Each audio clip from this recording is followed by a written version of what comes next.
What? Oh, farts. What is up, everybody, and welcome back to our 122nd episode of D&E TAKEOVER. Hopefully, you like that new introduction because we are trying out a new type of setup. That was fire. I can't lie. Can they hear me? I hope you guys can hear me today. I think we fixed up what happened last time. So yeah, that could have been my bad. I forgot to add him to the stream last time. All right, ready? Wait, here we go. Yeah, that could have been my bad. I forgot to add him to the stream last time. All right, ready? Wait, here we go. Yeah, it sounds good now. All right, we're good. Oh, it sounds horrible like that, but regardless, I'm gonna go do my Instagram thing and then go ahead and do your thing. It's like I get ignored. Shut up! You do this all the time. You never get ignored. We have to promote. That is true. If no one watches, then I'm gonna test this out right here. Purple bubbles. What? Never mind. Let's play with it. Do it. Do something. No, it doesn't do it because we're in solo mode. Are we on 1080p? Yes, sir. We're on 1080p. I love 1080p. For everyone that doesn't know, 1080p. We got a little something new. Trying something a little bit new for you guys. Hopefully it works out. We're still working out the kinks and stuff like that, obviously. Obviously. But we'll just figure it out. It's gonna be fun.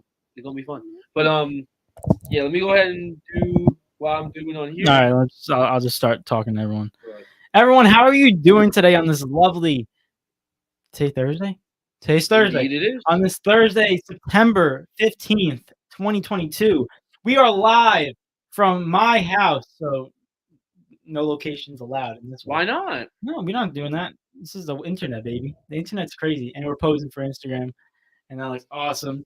But hopefully everyone's having a great day because we have a jam-packed show. And here is our topics for today's show, ladies and gentlemen, just so you know what we're going into. Starting off with Jerry Jones says that Dak will return in 4 days, all the way to which team are we concerned about in the NFL? Will Green Bay's season change for the better? And we got some interesting takes. Tune in on Eric's take for that one. Rookie mistake. The Denver Broncos head coach cost them the game. And then we got Aaron Judge. Will Aaron Judge break history? And who is the best pound-for-pound UFC fighter? Because the rankings came out the other day. And we're going to do a fun game called Rate That Fit World Cup Edition. And then NFL predictions. And, a big deal, not a big deal. And we're bringing back an old one from our previous seasons, like months ago. Our lovely Go to the Week. Woo! Everybody. Yeah, let's go. Let's go, excited. Baby. We're so excited for Go to the show. Week, baby. Today's show is cool. That's back. That's the new things that we're talking about. And also, if anyone didn't know, we are, in fact, 399 followers on Instagram. You know what that means? We need one. So anyone who's new here, follow us on Instagram. You see that little ticker thing that's going down there? Give us a follow right there. official_D_takeover. But so we can reach 400 and we can make a post about it and be like, oh, we missed 400. Exactly. And we can just thank you guys for supporting us always. Oh, yeah, that one too. Come on, man. He said that one too. No, I'm kidding. But other than that, ladies and gentlemen, I can't see the comments right now. But if you guys want to comment, share it. You guys know what to do. Well, let's get it popping, man. And I just finished up. Oh, I love that. That's perfect timing. That's perfect timing for our lovely. You're gonna like this quote of the. You're gonna like this quote of the week. Let's do it. It came out on Monday, and I had to use it. It's a sports one, and for anyone who doesn't know, these are today's quote of the week. They wrote me off. I ain't right back though. Oh my gosh, bro. Oh, tell us who's that said by. That was said by the former Jet, lovely San Francisco, Seattle Seahawk. What's his name? Geno Smith. Listen, I just gotta say, overall, it's like that game. For anyone who doesn't know, we're gonna get into it in our probably predictions, right? I'm pretty sure someone predicted on that game. Oh, we're definitely getting to that game. But Geno Smith said that because they upset the I almost said the Seattle Broncos. That makes sense. Wow. We'll ride with that. Denver Broncos. Sorry about that, ladies and gentlemen. But they didn't just upset them. They spanked them. You know, when like a child's a little out of whack, you need a little spanking to get him in place. Well, that's what the Denver Broncos says otherwise. You know what I mean? But from what we saw, it was embarrassing for the Broncos. It was embarrassing for the Broncos. They need to perform. What's more embarrassing, peeing your pants in public or losing to the Seattle Seahawks? I would say Seattle Seahawks. Let me finish. I would say Seattle Seahawks. In the comments, what's more embarrassing, losing to one of the worst teams in the NFL or peeing your pants in public? There you go. Well, clearly not one of the worst teams in the NFL. Well, they were before the game. So technically, going into the season, they were one of the worst teams. They in the were NFL. they were projected to be. Guys, and also I forgot to mention, he gets kind of upset when we don't mention him. Cristiano Ronaldo's here in the building. Like, We love Cristiano Ronaldo. He's awesome. But he scored his first goal today of the season, so hopefully bangs out some rust in him. This guy's so happy. David is so happy about every single time we talk about Ronaldo, he's like, "Oh my gosh, Cristiano." I mean, it's like box office. How can you not talk about him? I mean, you don't like talking about another guy, but Because he's okay. because you what? Because he what? Because he what? He's not box office. I'm kidding. It's a joke. It's a joke. Calm down, buddy. He's talking about Messi, ladies and gentlemen. Yes, I am. I have to But ask you. without further ado, that was a quote of the week. I'll say it one more time. They wrote me off. I ain't right back, though. And that was said by Geno Smith. Hopefully that was said a little bit more accurate. They wrote me off. I ain't right back though. That's young. That's simple as that, bro. But that might be the quote of the year in the NFL. It is. It already is. That's a great quote. It trumps Broncos country. Let's ride. No, I didn't think that was a quote. That was just, I mean, let's ride. Everyone was saying it. Everyone was saying that was a meme. It was a meme. Broncos country. Let's ride. Let's ride. But let's get into today's show, everybody. And keep those comments going because we got a first topic we got to get into. And it's a fact. Jerry Jones, breaking news. He said on, I think the Fan, it's called, the radio station. He said that Dak Prescott has a great chance of returning in 4 games, in 4 weeks. He was reportedly first time he was diagnosed, 6 to 8 weeks. And I looked it up on doctors, whatever website, whatever you call them, medical places. And they said that the average duration of cure for a broken thumb or a broken finger is 6 to 8 weeks. So my question to you, Eric, is Jerry Jones says that he can return in 4. Which is basically 4 weeks. Yeah. Yes, 4 weeks, 4 games. Now, my question to you is he rushing this? Is this going to bite him in the butt? I mean, first of all, that's just unrealistic. I'm sorry. Like you said, everyone knows it's supposed to be 6 to 8 weeks. Dak being back, and it's his thumb. Is his thumb, right? Yeah. I think so. It's like finger or something. It's one of his fingers. It's broken. You know what I mean? So like, you know a lot about that. I know. I could tell you a lot about that, especially after. How long were you out for? I was out for darn near 2. Well, I'm going on 2 months, but I'm playing now. But like, as far as about 2 months, I would say be 8 weeks. Like roughly like 2 months. Yeah, literally around like 8 weeks. I would say 6 to 8 weeks. So that's perfect. That's a perfect thing. I had to get surgery on mine too. So realistically, wow, it's pretty. Look at that.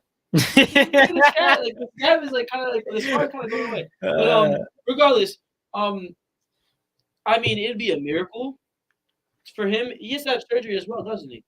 Is it on? It's on. It's off. No, it's not. Now it's on. How did it turn off? I don't know. They could not hear what I was saying the entire time. I guess not. Wait, let me check this. But that was off.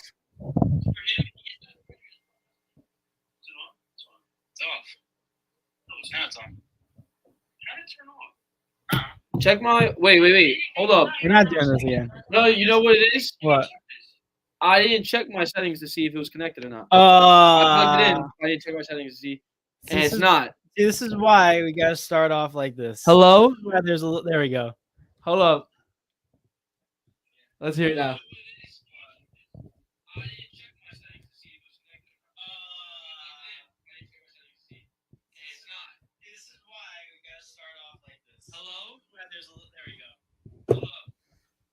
I swear to God, if that was the problem last time, I swear to God. If that was an issue that I just never checked that it disconnected, that's hilarious. Wait, I just want to make sure this is. I just want to make sure for sure. I swear to God, if that was the problem last time, I swear to God. If that was an issue that I just never checked that it disconnected. Wow. That's the actual issue. That is ridiculous. Well, we are on now. Wow, I was back feeding the entire. Fernando Rodriguez says we heard you. Yeah, they heard me, but that's because I'm so loud because I freaking. Or you heard it from the Microsoft, like the. Yeah, they heard it from laptop. here. That's why it's not background; it's just from the laptop. That might have been the issue last time. Wow, it sounds exactly the same. But you know what? I'm holding it like this. I might as well just take it. Oh, okay. You doing I'll keep it just in case. But back to Dak. He is rushing it. You know why? Because of the fact that the Dallas Cowboys are in trouble. It's just that simple. Without Dak Prescott, they're actually a pretty bad team. They're terrible. The- Even with the- Dak Prescott, they looked like terrible team. I can't say. I mean, Dak had a bad first game. Let's just be real, right? However, I would assume that they would have bounced back because excuse me, because of the fact that I had to burp. That's why I didn't burp yet. I would assume that they would have bounced back because they are a decent team. They're not. You can't lie. Like the Dallas Cowboys aren't a bad team.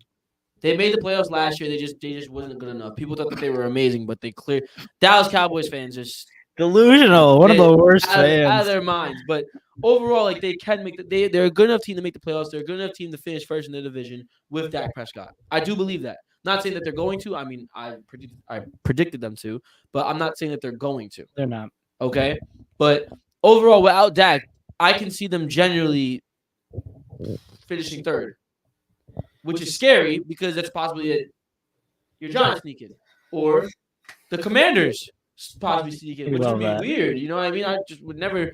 I would have never in a million years why I thought, oh, the Commanders are making the playoffs. You know what I mean? Yeah. So there's possibilities all around for that, but I think this is a big mistake. Talking from personal experience, after the first month of my surgery, I was in a cast for most of it, and then afterwards, I could barely move my finger. So and the way football works, there's just no way. Like if he doesn't have full mobility, I don't know how it's gonna work. I just don't know how it's gonna work. And if he falls in it, it's only gonna get worse. So to be honest, I think he's rushing it. I think he will be making a big mistake because if he comes back, he's just gonna re-injure it right away. Yeah. So I think this is one of those things where we're rushing a superstar because they know the season's over. And so they're one of those things. It's a terrible way to look at things, handle injuries. Jerry Jones, all he cares about is winning and making money. And how does he make money? By winning. So what does he need? His biggest asset in Dak Prescott. They know that quarterbacks in the NFL are one of the biggest issues in why you lose games or why you don't win games. And they're also the biggest prize of why you win games. They're one of the biggest assets. Like look at Green Bay in the previous look at New England Patriots with Tom Brady, like, or even the Tampa Bay Buccaneers right now with Tom Brady. Like, you need a good quarterback to like to win a championship, 100%, and be a really great team. 100%. Patrick Mahomes, Josh Allen, all these teams, Justin Herbert, Lamar Jackson. Yes, I'll give you that. And my thing is, Dallas knows that. Jerry Jones, Dallas knows that they cannot win a game with Cooper Rush. The last time he played, he started one time. The Vikings. He did win. Yeah, they did. But it's not their answer. And the thing that I can't get my mind around is that Jerry, like, you're rushing an injury about a guy coming back earlier because you think he's going to win you games. But if you look at this team and how they played in the first week, this team, even with Dak Prescott, is not winning games against teams. It's just that simple. Their offensive line looks shaky with all these injuries. The Amari Cooper got traded to the Cleveland Browns. I think Michael Gallup, I believe, is injured. You got Cedric Wilson, who went to Miami. You lost got all these wide receivers that you lost, big pieces into the offense that you lost, injuries in the offensive line. It's like you're not going to win a game like this. And we saw the problems even with Dak Prescott. And Tampa Bay is a good defense, and they destroyed Dak Prescott. So, like, I don't really think the Cowboys are even a scary team with him. So I would say personally, let Cooper Rush get his reps and try to win at least one or two games. If you win one or two games at Cooper Rush, that's a W. That's W. Because right now, if we look at the schedule, ladies and gentlemen, they verse the Bengals next week or this week, and I got the Bengals W. Mm-hmm. Then they verse the Giants. I'm going to go up to 4 games because that's when he's out. They verse the Bengals W. And then they verse the Giants. I got the Giants winning at home. And then they got the versus Commanders. That's like, I think Commanders will win without Dak and that offensive line and that wide receiver core. And then the last game would be against the Rams, and I got the Rams winning, even though they look shaky against the Bills. And this is all you're saying the next 4 games in the event that Dak is rushed back. Yes. Because then he'd be back for the 5th game. Yes.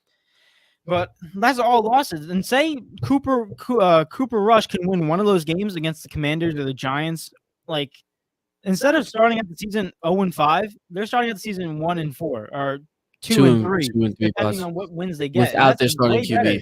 If you start the season 0-5, you got to win 12 games to be 12-5. You got to win 11 games to be 11-6. It's like, really quick. It's ridiculous. Yeah, take it.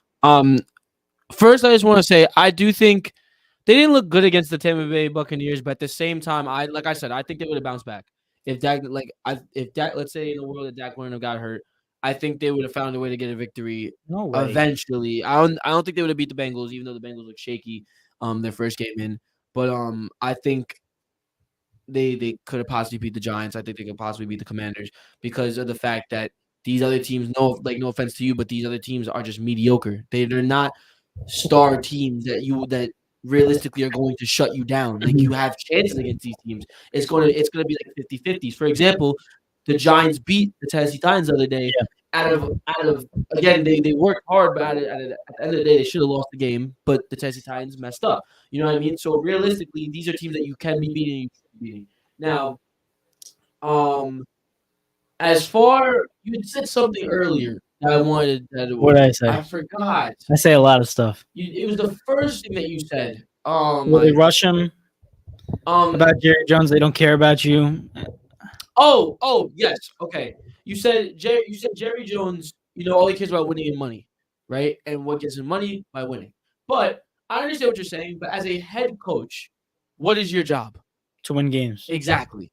So realistically, that's his number one thing. Now, should that be at the expense of your players' health? Morally, no. No. That's just wrong, right? However, Jerry Jones is going to do what Jerry Jones has to do. But at the end of the day, I just don't see this being realistic at all because you're not going to trust me.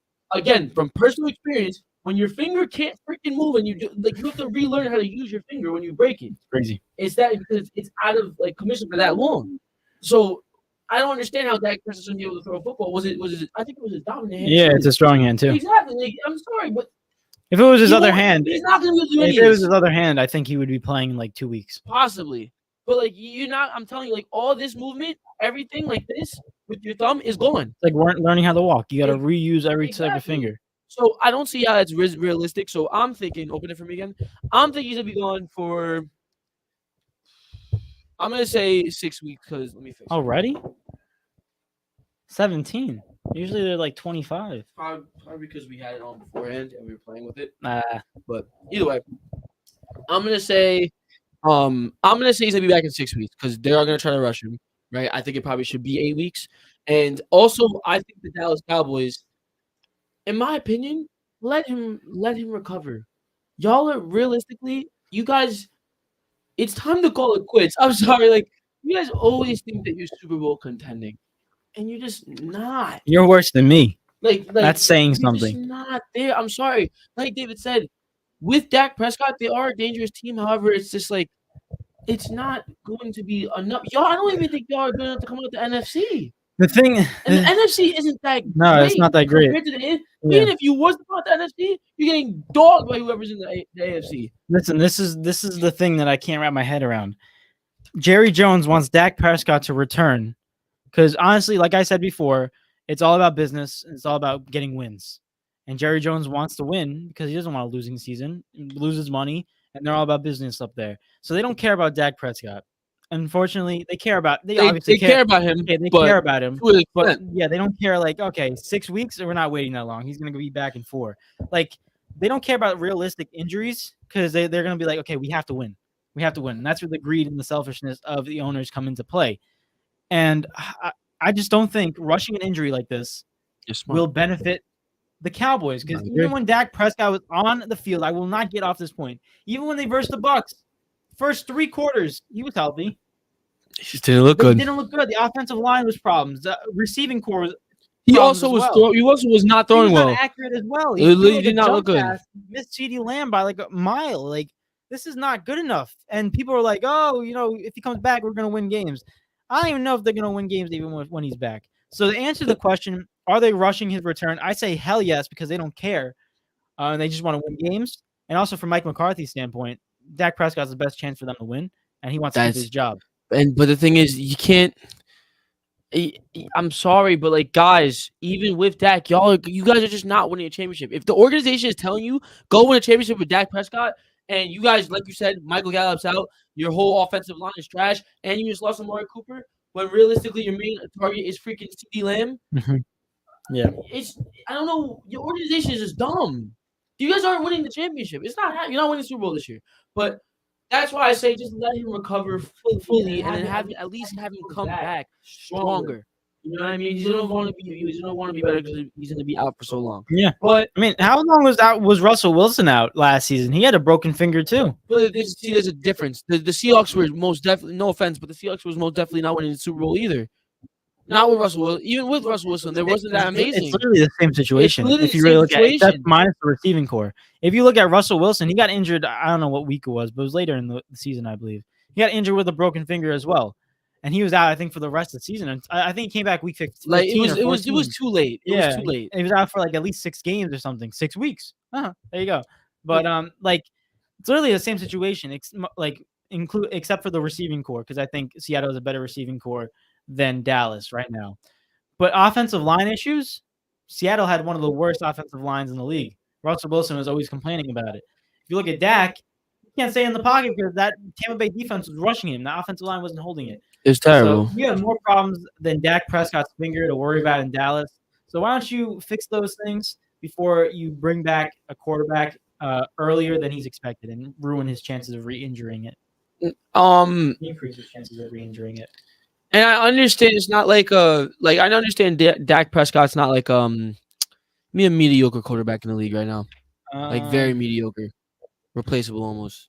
Daniel Jones. Yeah, it's not like a Daniel Jones. Like say if Daniel Jones got hurt, like if Giants fans aren't losing their mind, you know what I mean? They're like, you know what it is, because whoever's coming in is probably almost just as good as him. You know what I mean? But it is. I understand Dak Prescott is a good quarterback. We can say that from what we've seen. He's a franchise guy. He's a franchise guy. He's slow. I feel like me personally, I feel like he's slowly sliding out of that discussion. I'm not because I mean, when you look at the competition now, it's like, are you really winning a Super Bowl with Dak Prescott as your quarterback? No. Exactly. That's where the other team has to be involved. If Dak Prescott gets surrounded by, look at last year, they was good last year, and they couldn't get it done. They didn't snap a ball in time. You know what I'm saying? But regardless, I just want to really before we move on everything. I know you went through the last 4 games because he might bring him back in 4 games. But I want to go through the next 6 games because that's what I predict that he'll be. And you said if they're able to get at least 2 W's or one, it's success with Cooper Rush. Cooper Rush. I almost said Cooper Cup by accident. Me too. That's what I said before. So I'm just gonna list them. They have the Bengals, Giants, Commanders, Rams, Eagles, Lions. Winnable games out of all of them. I think they really need to hone in on the Giants and the Commanders. The Lions, I'm crazy to say this. I generally believe the Lions aren't terrible this year. I say the Giants aren't either. If Saquon can run through them, the Giants don't get me wrong. The Giants aren't either. I think the Lions had a good first game. Mm-hmm. Believe that. I don't know. Depending on, I want to really test them against a better defense. Fair enough. Because they ran it up the score on the Philadelphia Eagles, which is not really good for the Eagles. But regardless, I want to see how they do against who are they versing next week. To be honest, you know, I have no idea. I'll check another one. But yeah, regardless, the Bengals goner. The Rams goner. You're losing that game. The Eagles, in my opinion, it depends if your defense can hold out, but that Eagles offense looks pretty potent as so far, right? Good. So you're gonna lose that game as well, in my opinion. The Lions, it's like the most winnable games are the Giants and the Commanders. Those are the most winnable games. Unfortunately. And it's still gonna be a tough because you guys aren't the greatest right now.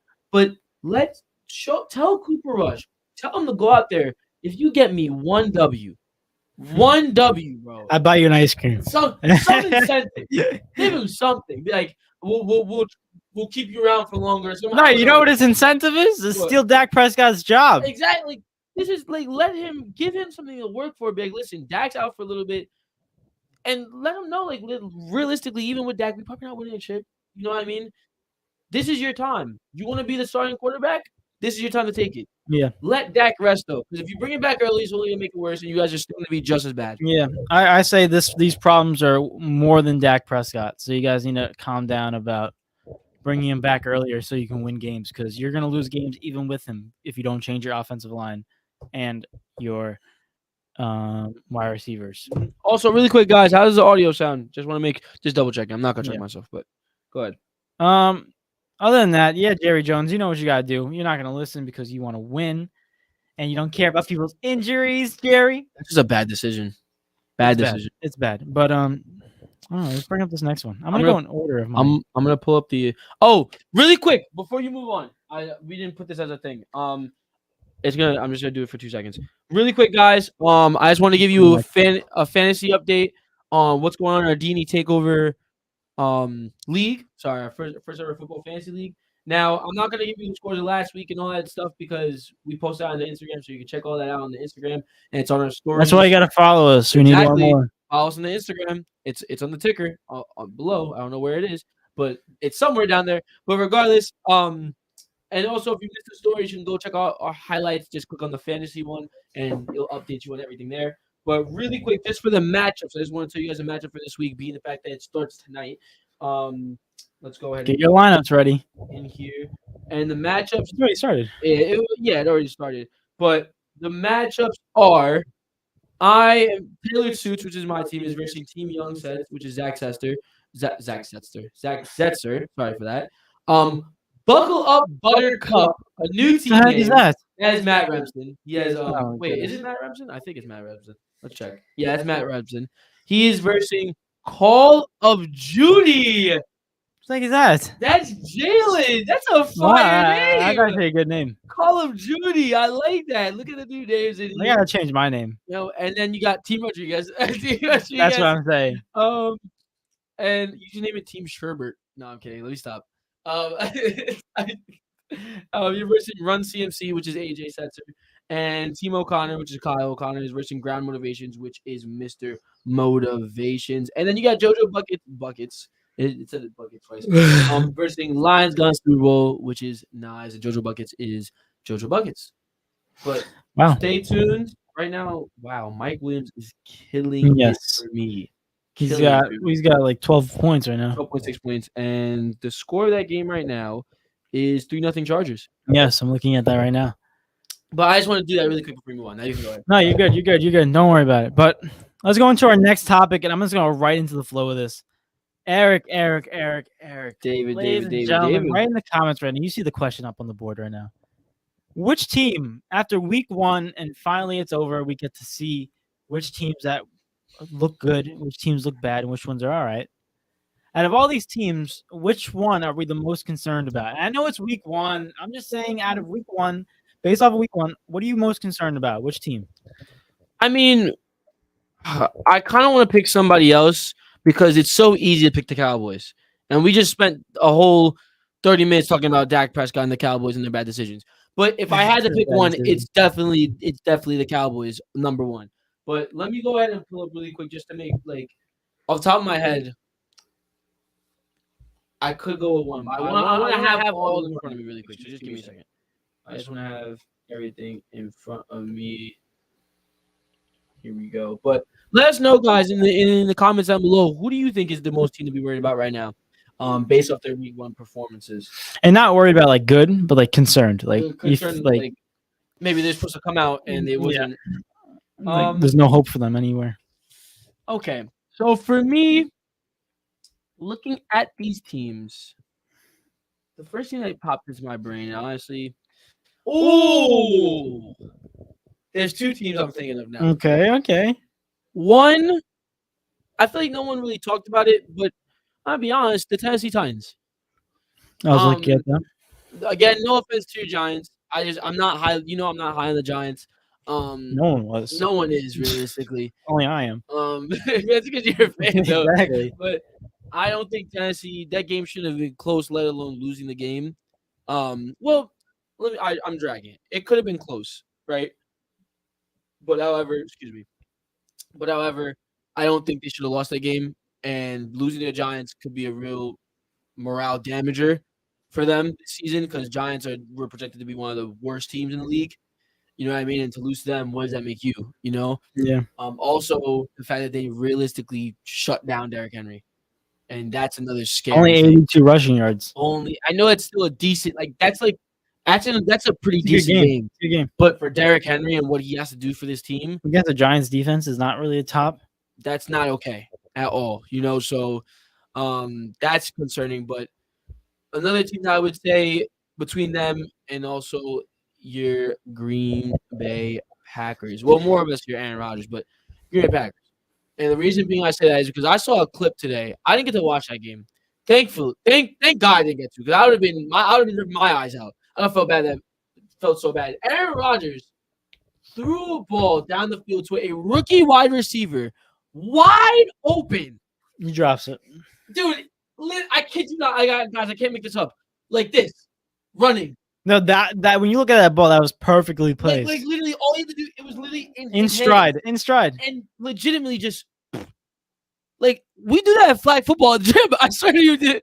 Like I bet you my 7-year-old cousin can catch that ball easier. we both could have caught that ball. You have one hand and you can caught that like, ball. Literally, that's extremely bad. And when I look at that, yes, I know Alan Lazard is coming back and all that stuff, but realistically, Green Bay Packers, I'm looking at it now, and for me, like they could really have a bad season. They could.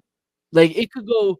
People are the only thing that Green Bay Packer people or Green Bay Packers fans are riding on, or anybody that's rooting for the Green Bay Packers saying that they're going to win the division. Your only explanation is Aaron Rodgers, and then maybe AJ Dillon, and then after that, it's their defense is pretty good.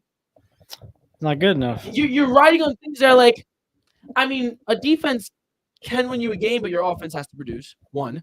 Okay, and how many points did they score against Minnesota? 7. So the defense has to stop them, pretty much shut them out, right? Or have a really low scoring game, which is not realistic. Yep. And on top of it, you're hoping on one man to carry your team who he can't realistically. Aaron Rodgers isn't scrambling, so he's not running to a touchdown. You know what I mean? And then you have AJ Dillon. Like, it's not enough. I would say I would be more worried about the Packers than I am the Titans. You know how I feel about them. So no. You expressed it last episode, but the team I'm concerned about 100% is the Cowboys. I'm not going to mention them because obviously we know elephant. It's like the elephant in the room. Yeah, you just have to mention them. Ronaldo in the room. He's like here, but like it's obvious, you know. I mean, how's that not obvious? His face is there. Suey. You love Ronaldo. Suey. If you couldn't tell, but I respect Ronaldo. Thank you, Fernando Rodriguez. You said it sounds good. Yeah, I didn't even peep that at first. All right, you love him. I respect him. But my team that I'm most concerned about is the Arizona Cardinals. Really? Yes, they're going to be struggling without DeAndre Hopkins. These next 5 games. Oh my gosh! You think it's gonna be that bad? It's gonna be torture for them. them. They got next. Let's see. But just based off of this, I didn't think their defense looked good against Patrick Mahomes, and I know it's Patrick Mahomes. It looked horrible, but they have no Tyreek Hill, and they made him look like they were like 44. Yeah, they ran the score up circles for them. We're talking about a defense that has Isaiah Simmons, or Simons, whatever. Buda Baker, he's nice. Tomlinson, Collins, like these are some Murphy Jr. These are some great defenders, and this is the same Arizona Cardinals team that won 11-0 in the regular season. They got the Raiders next week. They're gonna lose. They're gonna lose. Yeah, they're gonna get murdered. You see the way Devontae Adams was doing up the Chargers. I'm saying, and look at this defensive stat. They had no sacks on Patrick Mahomes. 0. And look, 0 tackles, three tackles for a loss, 2 pass defended. Well, that offensive line for the Kansas City Chiefs isn't bad though, right? It's like a decent offensive line. It's really good. Yeah, it's really good. But the point is, you gotta make some noise. Yeah. You have to make at least 1 or 2 sacks. Oh my God, their schedule was terrible. They did nothing. I wouldn't be surprised if the Cardinals go 0-6. This is my hot take. Ready? I wouldn't be surprised if the Arizona Cardinals go 0-6 before like DeAndre Hopkins returns. That's crazy. Like, we're looking at these teams. Let me look at this. Next week, I was about to say it. Next Go week, ahead. Versus the Raiders. I got Raiders victory. 100%. After that, they versus the Rams. I got the Rams victory. And they versus the Panthers. That's a little questionable. But if they continue to play the defense, there's no pass rush, it gets no pressure on the quarterback like they did against Patrick Mahomes and the Kansas City Chiefs offense, I will go Panthers. CMC could run circles around this defense if he really wanted. He didn't look good in his first game. He didn't, but he could. We know the potential he had. Yeah, the Browns. So we already have, for my opinion, I already have him 0-4.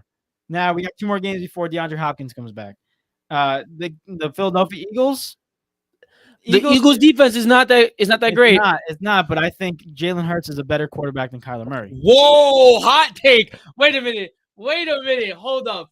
Nah, Clip this. Listen, let me Clip this rephrase for that. the Instagram. Let me rephrase that. Clip this. No. Clip that part for the Instagram. Let me write it down. Let me write it down. That was insane. David just said, I think Jalen Hurts is a better quarterback than Kyler Murray. Listen to my statement. Okay? Hold up, wait, I'm gonna let you go. I just want to let you put that into perspective. You think Jalen Hurts is better than Kyler Murray? I'm not saying it's wrong, but I can see how that could be a very controversial statement right now. Here's the reason being. In Philadelphia, this is not based off of career-wise, ladies and gentlemen. This is based off of the season and what I think. I think Jalen Hurts is better than Kyler Murray based off of this season. What are you basing it off of? The season just started. Yeah, based off of the one game I saw. Oh, the one. Okay, Yes. okay. Let me ask you this question. Who's the number one wide receiver in Philadelphia? A.J. Brown. Who's the number one wide receiver in Arizona Cardinals? Right now? No DeAndre Hopkins because they're not playing right now. I would say Marquise Hollywood Brown. Yeah. I'm sorry. I'm taking A.J. Brown every single day. 100%. And I don't like Marquise. Got Devonta Smith as well. And he didn't get no catches last game. I love Devonta Smith. This is what I'm looking at. The wide receiver core, the receiving core of the Arizona Cardinals, of the Philadelphia Eagles is better than the Arizona Cardinals. Based off of this season, I think that Jalen Hurts will be a better quarterback or is a better quarterback than Kyler Murray. So, all right, that's what I want to ask you. So, you are predicting. Are you gonna? I need a yes or no because I know technically it's a prediction, but I want to hear you say it because again, I want this to be clipped. I want this to be put on the Instagram. I want all of this. I want all this on the Instagram. Are you saying that this season, or yes or no question, this season, will Jalen Hurts become a better quarterback than Kyler Murray, or will Jalen Hurts leap over Kyler Murray this year? Yes or no? I think he'll just be a better quarterback than Kyler Murray. So yes. Yeah. So Jalen Hurts will take the leap over Kyler Murray. Yes, that's big in my opinion. The reason being, I think obviously DeAndre Hopkins is a big part of Kyler Murray's game. And the receiving, in him getting yardage and him getting completions, DeAndre Hopkins is the guy. He doesn't drop any passes. That's literally what he's known for. He's literally glued. So I think squirrels. Without DeAndre Hopkins, Kyler Murray is a worse quarterback than Jalen Hurts. Without DeAndre Hopkins, it's proving it right now. Their offense scored 21 points, and that's just because they gave him pity points. Because Kansas City scored 44, and the Arizona Cardinals defense does not look any better. So you're saying that in order for Kyler Murray to be a good quarterback, he needs a good wide receiver? Yeah. Because there's some quarterbacks like for example Aaron Rodgers that does not need a good wide receiver in order to get it done. Listen, putting it in the right area. Listen, there's a lot of quarterbacks. This is what separates the great from the good. There are good quarterbacks that need good wide receivers to make them good. It's that simple. Then there are quarterbacks that just need wide receivers. They can make average wide receivers good quarterbacks. Someone with hands, like Tom Brady. I came to Aaron Rodgers because they're dropping all the passes for him. Well, there's like controversy. There's some people that say Tom Brady needs a good wide receiver in order to be good, but no, he doesn't. We look back in New England days; he had Chris Hogan as his wide receiver, and he made him a name. Chris Hogan. I know he had Julian Edelman. I know he had all these Danny Amendola. They had a lot of great players, but if you look at it, I remember the guy Chris Hogan coming into the thing. I'm like, who the hell is this guy? Watching it as a New York Jets fan, and the guy caught like 7 passes for 100 yards and a touchdown. Chris Hogan. And that's what separates the great from the good. The great quarterbacks don't need a top number 1 wide receiver to make them good. They just need a good wide receiver. Now the good quarterbacks need a number 1 top 10 wide receiver to make them good. Now let me ask you this. Go ahead. Is Jalen Hurts that type of quarterback? Does he need a good wide receiver or can he produce on his own? Listen, I think he needs a good wide receiver. I think he's the same boat as Kyler Murray. I just think he has better skills than Kyler Murray. Wait. And I think he can that's why I have him over him. So are they technically this? So let's just put them in the same situation, right? Say they both of them don't have good wide receivers. Right. Who's the better quarterback? Going into this season, who do you think is going to be the better quarterback? Say delete A.J. Brown, delete Devonta Smith. You know what I mean? It's even on wide receivers. Who's the better quarterback? Who has a better season? I got to go Kyler Murray.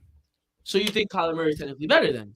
Oh. No, I said based on my previous statement. I said based off of this season and who's here, who they have. But realistically, at the end of the day, based off of talent, based off of true talent, I got Kyler Murray over. Okay. Based off of the players that they have around them, Jalen Hurts will have a better season.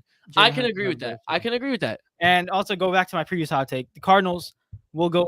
We'll be 0-6 when DeAndre Hopkins comes back, I and it would disagree with that. ruin it would decrease their playoff chances. I As mu- think they're gonna lose every single game because there's no wide receivers to catch football.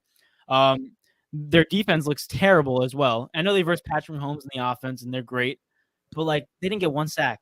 I don't even know what pressures they got on him. Not even Like, it's not even a insane. sack, just like at least pressure him. They had That's 3 all. tackles for a loss. I saw one of our defensemen. Not pressured. In our go to the week, one of our defensemen, TJ Watt had 3 tackles for a loss, and he got TJ injured. TJ Watt. I'm so mad. I'm just gonna let you guys know now for go of the week. I don't think I had TJ Watt in the top 10, and I did. that sickens me. I Like did. that sickens me. Because I wanted to throw in quarterbacks in there. I shouldn't have. I think quarterback. I'm sorry. I'm gonna say this right now, especially if we go to the week. I think we favor quarterbacks a little bit too much. I'm sorry. I think we Because do. they have the majority of the yards. Exactly, but realistically, if you look at position for position, who's doing the most in their position, like that's all you can do, right? And whoever's doing the most in position, I think a lot of quarterbacks are not in. Maybe I think max realistically 2. There should be 2 because only realistically 2 quarterbacks had like perfect games this week. I mean, I think this really opens our eyes and sees how important a quarterback is. It is Because they take they're literally the whole offense. You can have a bad quarterback that throws everything in the dirt. No wide receivers getting any stats. You're not getting any points. But if you have a guy like Patrick Mahomes scoring 5 touchdowns, place it into everyone Travis Kelce, eats. Everyone eats, and everyone's full. But speaking of full, I disagree though. I don't think they're gonna go 1-6. I think they're gonna go 1-6. You think they're gonna lose to the Seahawks? Oh wait, actually, I don't know now. Yeah, after they lost to the Broncos, who knows? Geno Smith, they wrote me off. I ain't right back though. I love One, that. 2, 3, 4, What are you 5. doing? I was counting. I was wanting to see if they got to the Saints, but no. But guys, what do you guys think? What do you guys think about it? You think Jalen Hurts is a better quarterback based off of the season than Kyler Murray? I agree with that. And also back to the other one. Do you think the Cardinals are going to go 0-6? I thought you were saying like overall talent. I was about to be like that was that. Overall talent, I think Kyler Murray is talented, but he just doesn't study. So, Oh, what? he said sub to. I got you. I think it's Jose Atlas. That's Jose. That's gotta be Jose, bro. Shout out to Jose, man. Atlas FC. Vamos Atlas. Come on, let's go.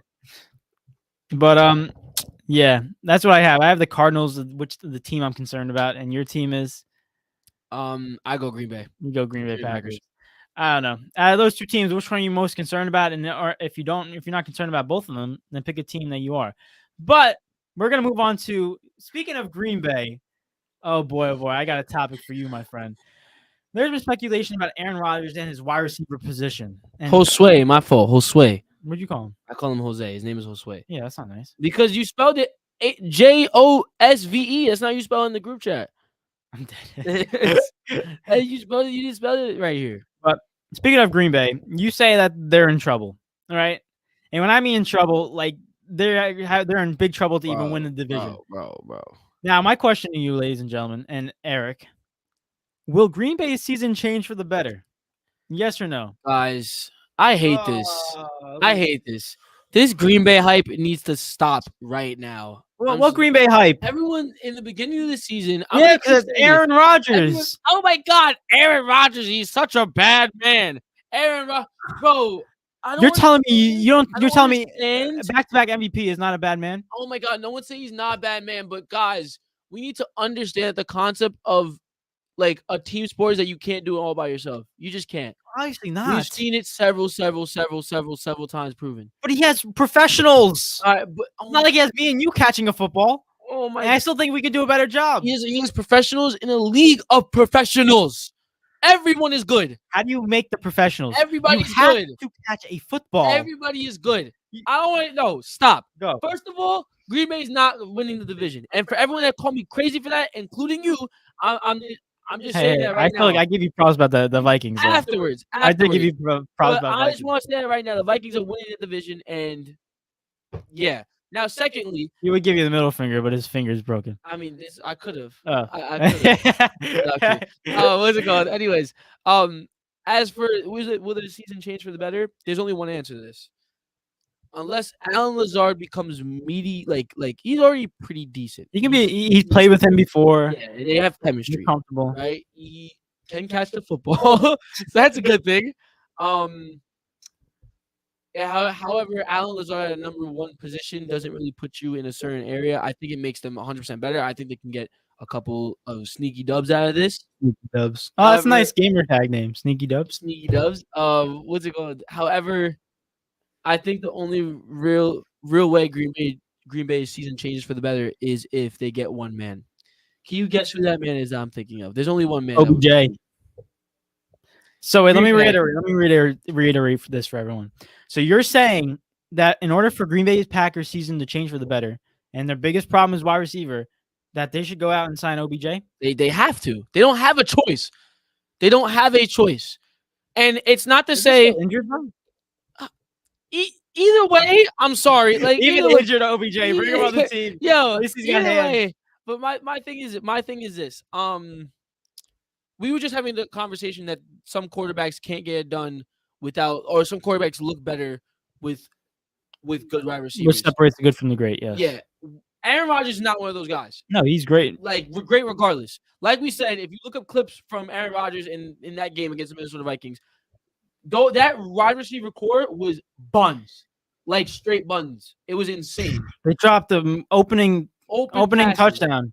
like In the opening drive that could have changed the game. literally like clear touchdowns. He just saw his face. He was like, "Oh God." No, but it's like it's embarrassing. Like you're in the NFL, bro. That's what I'm You saying. can't catch a ball.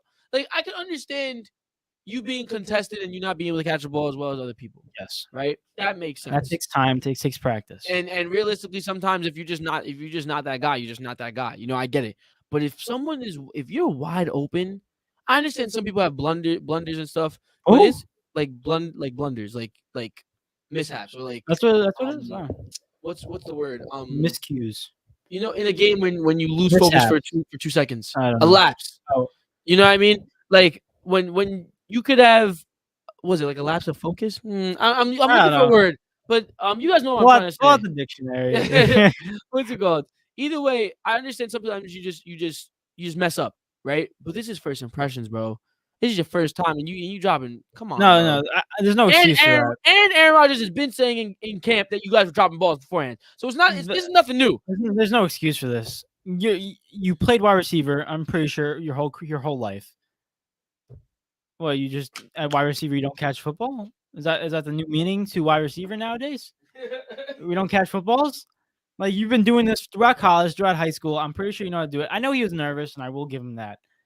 But which is rightfully so. yeah, but it's got to be better. It's got to be better. It has to be better. But to just bring it all together, Bring it together. in order for Green Bay to change this, Yes.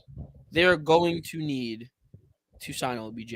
If not, I'm sorry. I have to do this again, right? I'm gonna go ahead. I'm gonna pull up the Green Bay Packers schedule. I'm not gonna go through every. Not gonna get through everything. I hope I don't go through every single game. I might get carried away. Right now the Chargers are up 10-7. Yep. Hopefully Mike Williams has a touchdown for my fantasy. He doesn't. Oh dang. Okay, you know what? Screw you. Okay. He doesn't. Green Bay. Not tomorrow. They'll be versing the Bears this week. Is Allen Lazard going to be playing? Yes, I think so. That's a winnable game. Yeah. You guys are good enough. They are good enough to win that Like game. you guys. I'm not. That's not my fan base. Sorry. Aaron Rodgers is my guy. That's it. Buccaneers. L. They're just too good. Even if Tom Brady looks a little bit shaky. L. I don't know. What do you mean you don't know? See, this is what I'm talking about. This is the Green Bay bias. This is the Aaron Rodgers No, I bias. have to see next week with Allen Lazard. That's why I'm basing it off. I'm not gonna go into extent. You have to really see that Yeah, versus Tom Brady and Mike Evans. yeah, because we never seen Allen Lazard as the number one wide receiver. We never seen Allen Lazard as the number one wide receiver. Come on, He had like, Devontae Adams and Valdez Scandling in front of him. who do you think's better, Valdez Scantling or Allen Lazard? Oh, I don't know. I haven't seen Allen Lazard like in that Allen role. Lazard played last year. I would guess. He had receptions. I don't know. I guess Valdez Scandling, but that's because he had more receptions. He was number 2 guy. I think if you put Allen Lazard in the right spot with Aaron Rodgers, he's played with him. I think he can be that number 1 guy. I'm not saying Devontae Adams type, but he can be a guy that can catch footballs and get touchdowns. I think that's everybody in the league. Apparently not. Except Apparently not. for the rookies of Green Bay. Apparently Because not. they're bad. That's what I'm trying to say. Bro, Allen Lazard could be a great number 2. I think he can. I think him and Valdez Scantling, it's not too much of a difference, to be honest with you. But a number one, you mean to tell me that there's a chance that the Green Bay Packers can beat the Buccaneers, because of an Aaron Rodgers and Alan Lazard duo versus a Mike Evans and Tom Brady duo? Really? Come on, bro. You know that's not happening. I mean, we saw the interview today with Tom Brady, right? Oh my We god. heard a comment from someone, right? He looks sick. Listen, I love Tom. Tom probably gonna retire after this year. No, he is. He I told you this. Yeah, he definitely should. I said, everyone, get prepared for like Tom Brady's last season. It has to be because I don't want to see him get hurt. No, and just go home. Just go lay down. Like we It's so sad you. to say because this guy had 4,500 passing yards. Yeah, Led the league last season, almost everything passing. and he just the first game he looked sick, and I don't want him to get popped anymore like that. But realistically, it's like he's still good enough, right? You know, we're at the end of Tom Brady is like that was one game. I'm not writing Tom Brady off until I'm not writing him off done. either because the offensive line was terrible for him. Every single time I write Tom Brady off, he throws 5 touchdowns with 500 yards and goes crazy. So I'm not writing him off, right? However, Tom Brady and Mike Evans, Alan Lazard and Aaron Rodgers, stop! Like we're not doing this. So That's the second. That's only gonna be the second game that Alan Lazard is number 1 wide receiver. So to sum up what you're trying to say, Green Bay, they will only change their season for the better if they sign a particular guy in free agency, which is OBJ. Other than that, they're going to be stuck in the mud. Yes, they can beat mediocre teams. They have, but it's going to. That's how their season's going to go off. If they don't beat the mediocre teams, the season's going to be terrible. What is? Go ahead. No, I'm kidding. I agree. Let's hear your opinion. I agree. Will Green Bay season change for the better? Yeah. I don't really see what the problem. Like how they had one bad game. And let me mention this because I think this is a big part. Let me ask you a question. If you were a quarterback, would you rather have a good offensive line or a good wide receiver? One wide receiver, offensive line. Okay. So let me mention this. Aaron Rodgers was not playing with David Battisteri, whatever his last name is, All-Pro, Pro Bowler, absolutely great, one of the best offensive linemen in the league. And also, I think this guy last name Jenkins, I think he's a 3rd-year player. He's pretty good too. He did not have those two guys playing against the Minnesota Vikings, and that defense is insane. I don't even know who Green Bay plays next week. The Buccaneers. They play the Bears. No, the Bears. When they get those two, I think the two guys are back. Different story. Aaron Rodgers will be fine. I think the biggest problem, and we looked at this with Dak Prescott. Is offensive line problems. And I think if you add those two guys, especially a Pro Bowler like David, they like you. No, like David Battisteri. David Rodriguez. I wish David Battisteri. Like this offense will be fine because Aaron Rodgers have time. He can find his guys open, and Alan Lazard will be there, and they will work it out. That's why I think.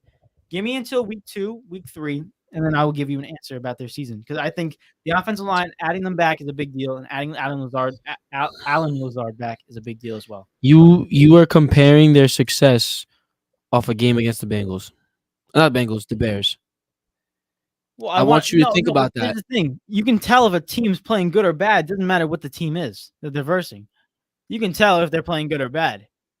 Like the Giants, they played good. They weren't great. They can't beat a Buccaneers. But that's what I'm saying. Like, but we can tell when a team does good. But you really think that these couple guys are going to be the game changers for Aaron Rodgers to throw to Alan Lazard to win games? Listen, I think the key things as a quarterback is time, protection, and literally ability for your wide receivers to catch the ball, putting it in the slot that you can do it. Aaron Rodgers can do that. Right now, he doesn't have the protection.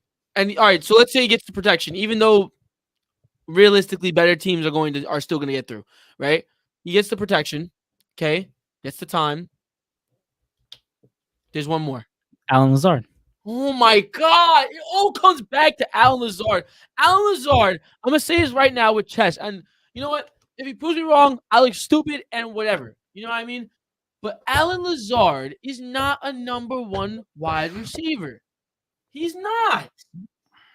He's gonna have to be real quick. He's got to put on his big boy pants. I'm sorry. No, he is. For the Green Bay Packers, he is. Right? He's going to be number 1 this year. But he's just not going to be good enough to change their season. At least not now. He doesn't have to be number 1 wide receiver. He's got to be able to catch footballs and advance the chains. So who's number 1? I mean, on their roster, he's number one. He But I'm doesn't saying to he be doesn't number have to be one. the number one abilities like a Devontae Adams, like a Yes, DeAndre he Hopkins. He doesn't does. have to be. In order for them to win the games, yes, he does. Why do you think Green Bay was so good last year? Because of Mason Crosby. I can't. Bro, Green Bay, Devontae Adams had a big part of doing this, yes. humongous part. Ladies and gentlemen, hopefully you like the Green Bay Packers because we had Aaron Rodgers. We love you, bro. If you want to come, on, if you want to come on the podcast, because I know you do that a lot. We think you're goated. We'll sit in here and we'll talk about your life, how you love. I don't know. I was gonna say LSD, but I don't think he does LSD. LSD. That's a joke. Does he smoke weed? No. He He was doesn't? talking about Joe Rogan about something like that, but like I I think feel like he'd be a guy to smoke weed. I don't know, but anyway, one more football game that we got to go into. It's actually Eric's prediction. So we're going to predictions now? Yeah, let's bring up Eric's prediction in the NFL of Monday Night Football, my friends, and let's get into it real quick. Oh, this is going to be so stupid. So, ladies and gentlemen, Eric predicted on the Monday Night Football game of the Broncos versus the Seahawks. Oh, piss off. And Eric said that the Denver Broncos were going to spank the Seattle Seahawks 34-7. So, like, I'm sorry, but the Seattle Seahawks won 17-16. So I cannot give you points for the team or the score. You also said that Russell Wilson's got 2 or more touchdowns, and Russell Wilson only had 1. It's like, I cannot give you a point for that. Oh, pissed off And now. also, you said that DK Metcalf. Why? You said that DK Metcalf was going to have 50-plus receiving yards. And DK Metcalf had 36. It's so shite, man. So you go 0 for 4 on that fat donut. I want to flip the table right now. What flavor donut are we talking about? Take your freaking old fashioned and You love old fashioned donuts. He loves old fashioned. I don't. They're You freaking finished- dry. You finished 0 for 4 late, and Eric. That brings your total up to 5. currently. Yeah, you stay at a consistent 5. But if you want to say my prediction for next week or for this game that's going on right now, then we're gonna get into your Denver Broncos game. I don't understand. Why can't I just have nice things? Like why? Hey, Taylor Swift says this is why we can't have nice things. Like Let's talk to Taylor. I predicted 34-7. Gino's. Do I go back? Do I got to go back to the quote of the week? They wrote me off. I ain't right back. Why did you write back? You should have wrote back for at least 1 week. I don't Uh, understand. Every time I'm gonna predict the next time I'm gonna predict the game. Freaking what's the other dude's name? I'm gonna predict on the Jets next time, right? What's that dude's name from last year? I threw like 4 touchdowns. Thought he was freaking Tom Mike Brady. White. Mike White's gonna come out and freaking throw eight touchdowns and just oh my gosh, bro. For anyone that doesn't know, my prediction for tonight's game that's Oh, going let on. me say, Oh, let you me got say, you want let to me do it? say. I'll let you do Yeah, it. come on, Alright. I got you. We're gonna go into this Denver Broncos game. Something just fell off my pen. Oh, it's on the Q got that when you get a chance. So tonight David has the game. The Chargers versus the Chiefs. A big division rivalry. Yeah. I'll fix it. What's it called? And he has the Chiefs coming out on top 38-35. And then he also has, let me go ahead and pull these up actually right now. He also got Justin Herbert with 2 or more touchdowns, and he has Patrick Mahomes with 3 or more touchdowns. And just to give you guys a live update, do you have it right in front of you I right now? currently do, yeah. My phone was The slow. Chargers are up 10-7 right now with 5 minutes left in the second Any quarter. touchdowns for any of the quarterbacks? We got touchdown from Justin Herbert's 11 for 16 with 115 yards and a touchdown, and Patrick Mahomes is 10 for 11, 88 yards and a touchdown. So it looks like a duel right now. So it's looking good for you. It's looking pretty nice for you. Yeah, solid. But I hope everything comes crumbling down. You know you don't. Respectfully. You love it. You love when I win. No, I don't. You're very like supportive when I win. Yeah, when like we're on the same team. Not when you're against each other. No. But to go, that's for my prediction for tonight. We'll see if I get that right. But let's go back to this game. This game I have to get into, ladies and gentlemen, because boy, oh boy, did it bring a lot of controversy about these decisions in the Broncos head coach. Going into our next topic, rookie mistake. Did the Broncos head coach, Christian Hackett, I think is his name, You can't make these mistakes as a head cost coach. them the game? You can't make these mistakes as a head coach. I'm sorry. I know what you're gonna go into. It's a fourth quarter one, correct? Yeah. The The only play that really mattered. I saw a clip where It said a Peyton Manning timeout clock or Peyton Manning timeout counter, right? Peyton Manning went like this. Not yes, Peyton Manning. I'm bugging. The He went Manning like cast, yes. on the Manning cat. He went like this Right when they got the first down. when he wanted them to take time out. 68 times. Even Eli went like this once. Oh my gosh. Peyton Manning, if you looked at his face, he's like, yeah, I think they should. With the most calmest voice, yeah, I think they should really just take a timeout now. What he wants to say is that this is absolutely blasphemy. Take a timeout, you.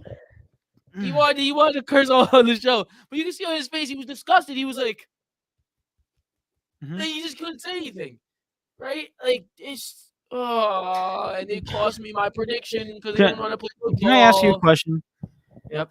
How much of this is on Russell Wilson, or how much is this on Christian Hackett? Because I have something really to say about this. Russell Wilson, like if you put this in a percentage, who's taking more of the blame on this? A rookie head coach or a veteran quarterback? Russ could have called a timeout as well. He could have, but he chose not to. Wow. Wait a minute. You might be onto something here. I'm saying. Russ didn't have the greatest of games either. We know that for a fact.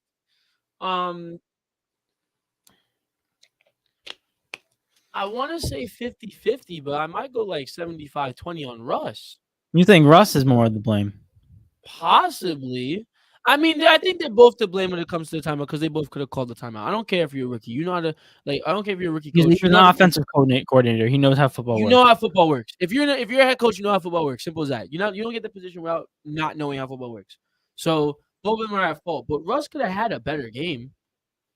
You know what I mean? It was tough. They just didn't the Broncos just wasn't. I mean, I'm not talking about the whole game. I'm talking about in that situation. Who do we blame? 1 minute and 20 seconds left. It has to go both ways. You're thinking both ways. It has to go both ways. 50-50. Yeah. They both have a brain. Both have IQ. Unless you tell me that the Broncos coaches doesn't know how to play football. Listen, I think this is Christian Hackett's fault. It's like you've been offensive coordinator for a Green Bay Packers team. You know how clock management works, or at least I hope so. You know how the NFL works. You know when to call timeout at the right spots. 4th and 5. Why not go for it with the quarterback instead of trying a 64-yard field goal, which is in fact I think they're 2 for 41 in the last 60 years, and you're making 64+ yarders. Insane.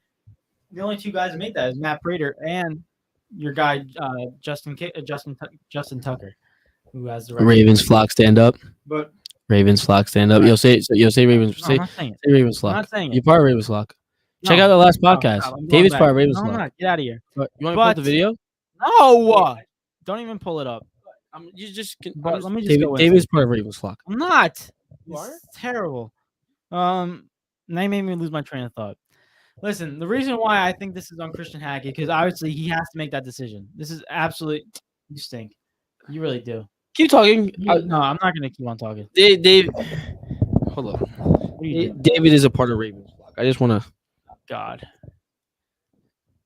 David, wait. Let me make sure.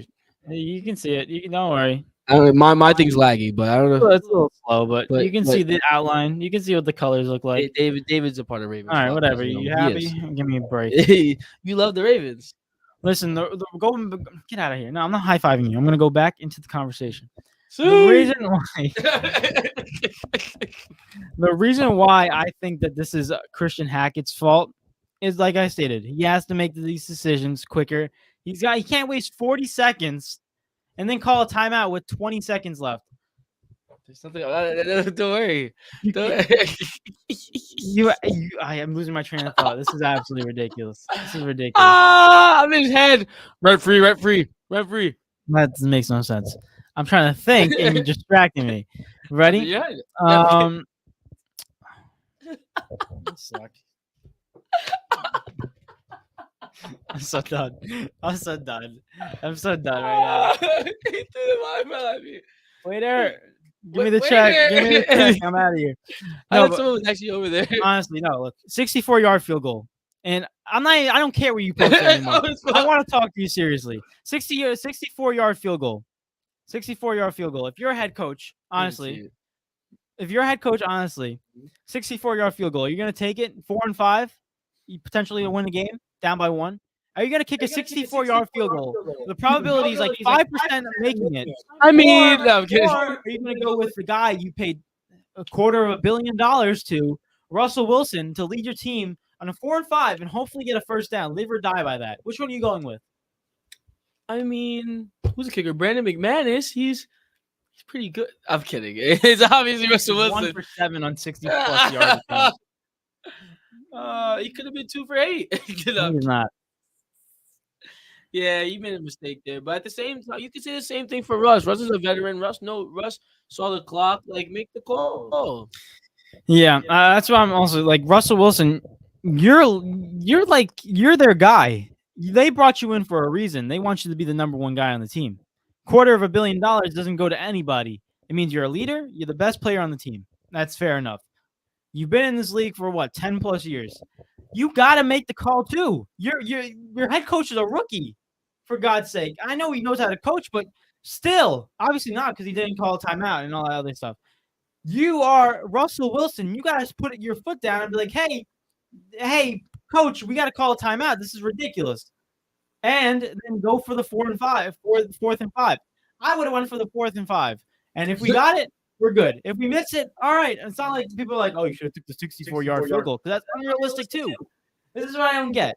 Like, Russell Wilson should have still spoke up about it, and Christian Hackett should be better in understanding his situation.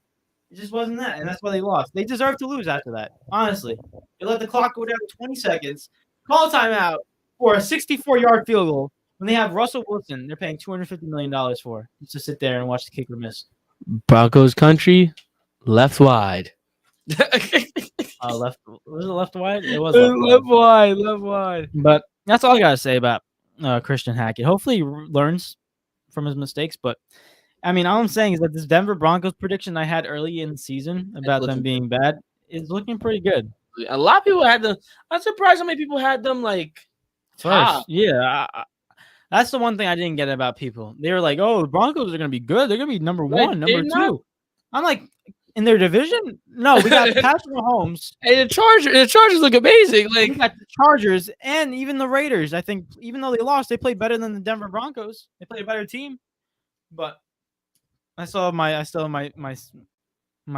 standings based off of those guys. But anything else you want to say about Christian Hackett and the Denver Broncos? No, not really. They just made a big mistake. Oh, what's new? They always make mistakes. Yeah. But my next topic I want to get into, ladies and gentlemen, is drum roll. Wait. Aaron Judge. Woo! Mr. Aaron Judge in Yankees! the last couple of days, he hit home run 57, 56, and 57. So my question to you, Eric, he is in fact 4 home runs away from tying Roger Maris for the American League record. He is on. What's happening?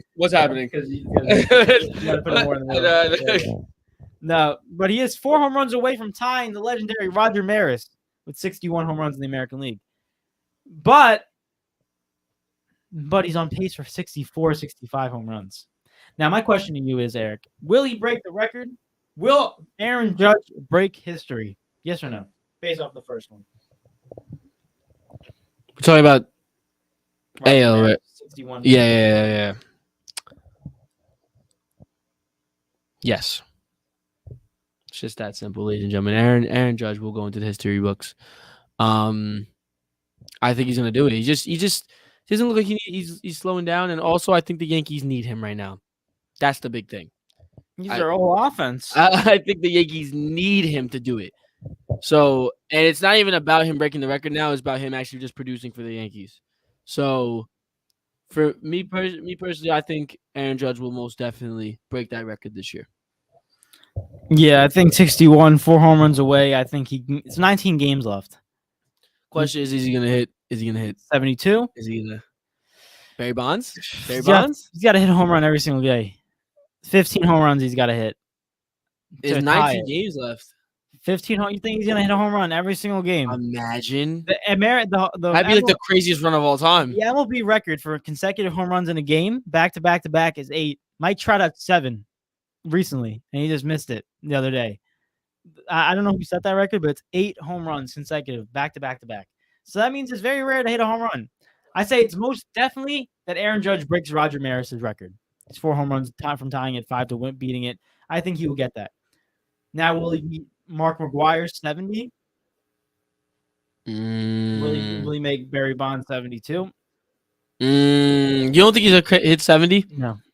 Dang. And I love the Yankees, but it's realistic time. I hope he hits 70. That puts him in a league company. He's already in a league He's company. already in a league company. But like I think that puts him in like a, you know what I'm saying? Like 70, like a benchmark that a lot of people. I mean, technically, do we count if he just breaks Roger Maris? Can we just count that as the record? Because no. McGuire was, and also Barry Bonds. So technically, we have no stats on Aaron Judge doing that yet. So like, you know, technically, should the record? I'm kidding, but honestly, it counts. No, I think he's not gonna hit 70. He's not gonna have 57. I say his number is 65, right there. Maybe 67 being the highest, but he's not reaching 70, unfortunately. But the real question to ask about Aaron Judge. All right. Judge. That was pretty Francais. That was really good French. Judge. Too bad he's not French though. I don't think so. At least. Hold on. Let me pull up these stats. Orangutan. What the heck was that? An orangutan. This is what happens when we leave you on the mic too long by yourself. Guys, if David walked away for a little bit, you would just start hearing me say random things. But now like applesauce. But the most prestigious hitting in hold on, let me reiterate my words. The most prestigious award in MLB in hitting is in fact the Triple Crown. The last person I think who won it is in fact Miguel Cabrera. I don't know when that was, but I remember being a kid and watching him. Miguel Cabrera was the best player in baseball at that time. Wow. So you can imagine how long ago that was. Now you old. I'm 19. I mean, I'm not old. You can imagine how long that ago. Oh, it was at least like 5, 6, 7 years ago. Yeah. But for anyone to know what the Triple Crown is, it's when the hitter leads the league in batting average, home runs, and RBIs. And right now, we're looking at Aaron Judge right now. He is first in RBIs with 123. He's first in home runs with 57. Oh. And he's sixth in average with 310. That's his average. 310. God. He needs that. He needs that Triple Crown. Let me ask you that question. Enough with Aaron Rodgers. Aaron Judge will break history. You already know that he will. The question to you, Eric, is will he win the Triple Crown? 19 games left. Can he get that batting average up? I don't know. It depends on how crazy he goes realistically. I'm going to be honest with you, because when you think about it, like you said, he's their whole offense. So he's going to be more worried about just smacking them home runs, you know what I mean? Like, forget the batting average, you know what I mean? Like, just going to be going for it regardless. So, to be honest, I think he might just miss out on it. Mm. I think he, might just miss out on it. I don't think, in my opinion, I think Aaron Judge knows that in the back of his head, like, I have the record, I can win the Triple Crown. I think he knows all these things, right? Yeah. But I think what he needs to be focused on is getting the W's for the Yankees. And if you focus on that, everything else will come. You know what I mean? On its own, because you're going to be carrying obviously. But I feel like if it gets too much into his head, it's too much to focus on at once, and then he doesn't get it. I don't think he gets Triple Crown, to be honest. That stinks, because that would be such a great award for him. And going on a contract season 2, money. But here's a leader batting average in the league, and it's by Freddie Freeman. He has a 329 batting average. Second place, Paul Goldschmidt, another National League MVP that's going to win. He has a 325 batting average. Number 3, New York Met Jeff McNeil. Shout out to him. He has a 323 batting average. The Mets are currently up 6-1, I think. Luis Alvarez is a 320 batting average in 4th. 5th, Xander Bogaerts.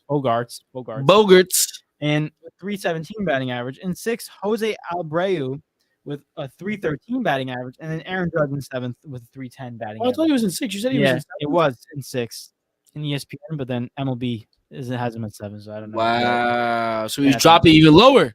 It's literally the same number. The batting average is the same number. Oh, They okay. didn't add a person, but based off of that, he has to jump 19, almost like 9.19 points, 0.19 points to I don't think it's get first happening. spot. I'm sorry. 19 games left. It's not happening. Guys. Don't say it. I think Aaron Judge could finish top 5. Yeah, I was about to say. But it's gonna be unfortunate because I don't think he's gonna win the Triple Crown. But I'm not. It's not over until the fat lady sings, and as you can tell, there's no fat lady. Oh, Wait, your fat lady? where did that come from? No, I'm kidding. No, but it doesn't matter because all he has to focus on is bringing this Yankees team to the American League championship, and worry about winning a World Series with them, and then he'll get his money. People are projecting that he gets $300 million plus in the offseason. He's 30 years old. Hey, So man. he's not signing no 10-year deal. He's probably signing a 5-year deal. He getting paid. $300 million. Oh, my 5 years. God. Imagine locking in. Imagine. Ready? Hear me out. Imagine locking in a deal, and you know within the next 5 years, you're going to make $300 million. Isn't that nice? Isn't that a great feeling? You know they always talk about what's your 5-year plan? Yeah. You know what his 5-year plan is? $300 million plus. Like, what? Like, what? Yeah, this offseason, this free agency for MLB is insane because we got Aaron Judge, we got Carlos Correa, we got Nolan. Oh my gosh, Nolan. He's on the Cardinals. Arenado. There we go. Nolan Arenado. We got Aaron Judge. We got Jacob deGrom as well. Like this is how much money will he get? Who knows? I heard that he might get more than Max Scherzer's $43 million a year. Oh my God, Jacob deGrom. No, I'm kidding. He's amazing. Baseball. Oh my gosh. But we'll see what happens. Dude raves about him all the time. He's the best pitcher in baseball. All right, but not rave about it because he's a Met. Yeah, for you. But we're gonna talk about that later. As a Yankees and Mets fan, no. I'm a New Yorker. No. I don't care. No matter how many times you say no, it's still gonna happen. No. It's like you cannot lose interest in a team that you've liked your whole life. I mean, you can. It's really hard to. What if the team just like folds? I mean, it's like my you can't lose interest in. Oh, I mean, I'm kidding, it's a listen. I mean, you're not wrong though. But anyways, with that, okay, you know what? Oh my gosh, I got scared. What a mess. We got a good 10 minutes left. Probably, which is one of the earliest times, to be honest. That it's probably gonna cut off on us. Nah, it is what it is. But let's see if we can get through these topics. Might cut the show earlier today. Honestly, we got probably two hot topics left. We might finish early. Oh, it's like when school's out. You're like, oh, thank God. Or when the teacher allows you to leave early from class. Isn't that the best? Oh my gosh, I had that today, but it didn't make a difference because they still gave me an assignment. Oh, that sucks. And I was like, "What'd you do? What'd you say to them?" I cursed them out before I left. Yeah. Is that why you got expelled today? Yeah. Oh, sorry, Heinz. Kids. Sorry, Heinz family. No, I'm kidding. Mom, I'm joking. No, I'm kidding. Yes, I am.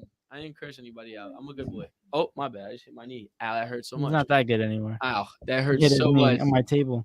But okay, ladies and gentlemen, I currently have our next topic, second to last one that we discuss. Who is the best pound for pound fighter in the UFC? I'm looking this up. And right now on ESPN, Fluff ESPN. I have the top 10 men rankings. So let's just go through them. ESPN's inaccurate. You always say that. And well, number 10, actually tied for 9th. Ready? We got Dustin Poirier. Also tied with Davison Figueiredo. At number 9, tied with Dustin Poirier. At number 8, we got Aljamain Sterling, the bantamweight champion. Number 7, we got Yuri Prochazka, whatever his last name is. Hold up. What? Oh, okay, I see now. Yuri Prochazka. I think he's Polish, and he's the light heavyweight champion in the UFC at 7. Number 6, we got Leon Edwards, that infamous knockout kick to Kamaru Usman. He's at 6, welterweight champion. Number 5, we got Francis Ngannou, heavyweight champion, most powerful man in the UFC. Number 4, we got Kamaru Usman, the only non-champion to be in the top 5. I mean, can you blame him? He's a beast. No, he's not. No way. Unless they missed out on somebody. At number 3, I got Eric's boy, Israel Adesanya. This is bull. That's bull. And if we look at it, That's bull. if you see that little yellow line, that means he's consistent in the rankings. So that means no one got above him, no one got below him. That's right. bull. But that's the ranking saying. That's bull. Now at number 2, like my rankings do, I got Charles Oliveira. He's not champ. UFC lightweight. He's not champ. He lost it because he's not champ. Missed weight. Does he have a belt around his? Does he have the belt? He currently is the champ. Wait, I'm sorry. He just missed it because of weight, so they remove his championship. Is there anybody there? I'm sorry, guys. Do you see anybody there? You can't see. You probably can't, but that's because there's nobody here. There's a blank space. There's a blank space for a light heavyweight. I don't know if you listened to me. He missed weight, so they had to remove his championship. Exactly. Belt. He still won. Oh yeah, but he would be champion. But yeah, wait, he would be. Meanwhile, Israel Adesanya is. I will say his next fight is against Islam. Who's that? Yeah. When's the last time Israel Adesanya finished someone? Who's that? When's the last time he finished someone? We can finish somebody. Oh my gosh. When's the last last time he lost? He takes everything to decision. But we go into the next fight. Charles Oliveira's fighting, and I want to watch it with you, my friend. We got to go to the movie theaters. They play there. Israel Adesanya, Charles Oliveira's fighting Islam, and that's the guy Khabib's cousin. So he's training him, and we'll see if he takes that belt from him. But Charles Oliveira is gonna have a big test on that one. So after this fight, they would give him the belt. Yeah. Okay. Mm-hmm. He's gonna win. Yeah. But in number 1, oh boy. Number 1 is Alexander the Great Volkanovski. Number 1. His last win became unanimous decision against Max Holloway, and that was July 2nd. Wow, that was a long time ago. Mm-hmm. So, what do you like the list? Everyone in the comments, you like the list? You hate it? It's all right. It could improve. I think it's all right. I like it. It's a solid top 10. Mm-hmm. I like Kamaru Usman in the top 5 still. Can I ask? You said they had they were consistent. Did anyone have an up arrow or Aljamain Sterling went up. He was currently tied for 9th. Now he's 8th. Figueiredo was 8th, and then he's tied for 9th. That's the only 2 moves. Why is they have John Jones at 11 here?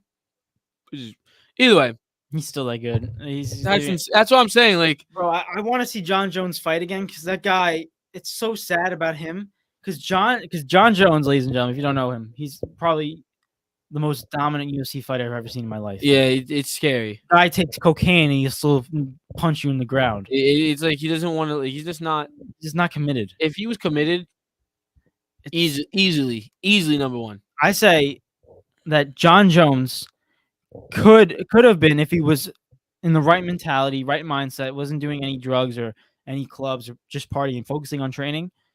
He could be. I think right now he's one of the greatest. Yeah, no doubt. Time. But he could have been a complete, dominant legend of the sport. I'm talking about this guy's dominating heavyweight. He's dominating light heavyweight. He can go change the classes, that all he wants, and he will still dominate. This is how powerful this guy is. Insane. And it's such a shame because a talent like that, it's not wasted because he had a good career, but it's kind of wasted for the potential that he could have had. Even so, he could have been he is one of the greatest, but he could have been you know how there's the 1%? Yeah. He could have been the 0.5%. He could have, yeah. Separate he could be of all athletes. He could have. Insane. He could have. But I will say this. I just want to read the UFC rankings because it's a little bit more accurate because it's is UFC. It different? It is a little different. By a lot or no? Not by much, to be honest with you. Hit me with it. At 10 is Yuri. Right. Oh, that's a little disrespectful. At 10 is Yuri. At 9 is it Davison? Yeah, Davison. Okay, Davison Figueroa. At 8 is Dustin Poirier. Really? At 7 is Aljamain Sterling. What? At 6 is Leon Edwards. At 5 is Francis Ngannou. At 4 is Kamaru Usman. At 3 is Charles Oliveira. And at 2 is Israel Adesanya. And at 1 is Alexander Volkanovski. So that right there, I'll leave that just strictly because for the top 3. That's all. Because I agree. Give Charles Oliveira the belt. I'll have to give it to him. Listen, I'll have to give him number 2. But the only reason I think he's number 2 right now because he just legitimately just doesn't have it around his waist. That's all I think. I don't like how Yuri is 10 in UFC. That's kind of disrespectful for a light heavyweight champion. You got Where's contenders. Davis? Where's He's a flyweight. He's a flyweight champion. okay. And then So you got these champions at 10 and 9. That's kind of disrespectful, UFC. Wow, I've watched yeah. Yuri fight. That guy's a beast. They said Dustin Poirier is better than him. Yeah, I mean, I like Dustin too. He is. I mean, yeah, he's a monster. He is a monster. But yeah, that's all I got for them. yeah, Israel Adesanya is number 2 though. As of right now.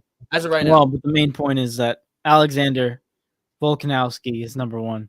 That guy is a beast. I've never seen someone so quick like that and have his power like that Who's too. going to fight next? Didn't you just finish dusting up Max Holloway? Yeah, I have no Who's idea. next? I have no idea. Really, I said next and it says to be determined. Do you think he'll go down and wait, or do you like to go get another title, or go up and wait to go get another title? No way he goes. Imagine he goes up, fights Charles Oliveira. He wouldn't do that. Yeah, that wouldn't. He would lose a lot of speed if he goes up in weight. Yeah. And that's his quickness is really what he knows for. But let me just look up these UFC rankings and see who Alexander Volkanovski's next fight could be. Imagine he went down in weight to bantamweight and fought Aljamain. That'd be a fight. I mean, yeah, but I think even Volkanovski could beat Aljamain Sterling. He won by split decision. I love Aljamain Sterling. He's from Long Island. He trains here. Oh yeah. So we gotta go meet up. One of our YouTube videos. We gotta go meet up. Imagine we just go there, be like, "Hi." I walk up to him and be like, "Listen, I know I can beat you up, bro. All right, don't worry." It'd be like one of those bully beatdowns. You ever watch those shows? Oh, what is that? You never watch that? No. It used to be like a TV show Tap Out, where it'd be like you bring a bully to the octagon versus a professional fighter, and they just beat up the bully for you. It's absolutely hilarious. But yeah. So we're looking at the featherweight division right now. Alexander Volkanovski's champion. Max Holloway is number 1 contender. Yair Rodriguez is number 2. Brian Ortega is number 3. Mm-hmm. Josh Emmett number 4. Calvin Kattar, whatever his last name is, number 5. Man, there's not really a lot of big names in the featherweight division. There's not. Not really. I mean, and he just again, like you said, the number 1 contender. He just finished dusting up. Yeah, I feel like I guess he has to fight Rodriguez next because I don't think he has fought him yet. He's gonna Even that, I think he's gonna fight wipe the floor. I think Volkanovski's gonna get bored and he might have to go down and wait to bantam and fight Aljamain Sterling, which I think he could win, or he might go up and wait and fight Charles Oliveira. I don't know. That would be a fight. That might be good. But Volkanovski versus Oliveira? Yeah. Dang, bro. That'd be nice. But we'll see what happens. What do you guys think Volkanovski's gonna fight next? But he might fight in the featherweight division. He might fight Rodriguez for the belt and see what happens after that. But let me just go on. Now that we're done with the UFC, we got to go into our last topic, ladies and gentlemen, which is in fact rate. That scared the crap out of me. Oh my god, that scared the crap out. I thought that was a window. No. Rate That Fit World Cup Edition. It's a new game we're gonna do. There's some World hideous Cup has new uniforms they do every single World Cup. And they released some new ones. So now we're going to discuss on a scale of 1 to 10, which one we like, which one we hate, which one we think is all right. Let me just pull it up on my computer. So give me a second. All right.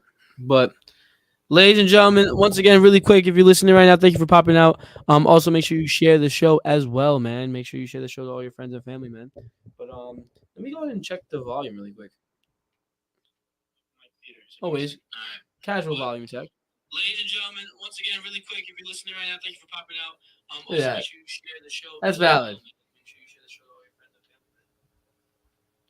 and family. But, question of the day: is water wet? What? This is what happens when I leave Eric alone for 5 seconds. He asks questions like this because what's it called? We while we're waiting, like Jeopardy, like dude. What's the score of that the Chargers game? Let's do that. Let's find the score. Of the Is water wet? Yeah, oh wet, God! Actually, it is. They're in 3rd place. Oh wait! Wow, I can't. It's late. Guys, I've had a long day. I had work in the morning, and then I had school all day, and now I'm here. I haven't been home for more than an hour. Let me Let me work, man. I meant to say they're in the third quarter, not third place. Third place. They're in the third quarter with 13 minutes left in the game. Third quarter. Third place. The Chargers still up 10-7 though. They don't even give me the photo. This is absolutely redonkulous. I'm literally searching. Oh wait, oh I had it. Oh farts. Let's go ahead and look at Oh, fantasy real God. quick while David's waiting. I always give you the fantasy updates.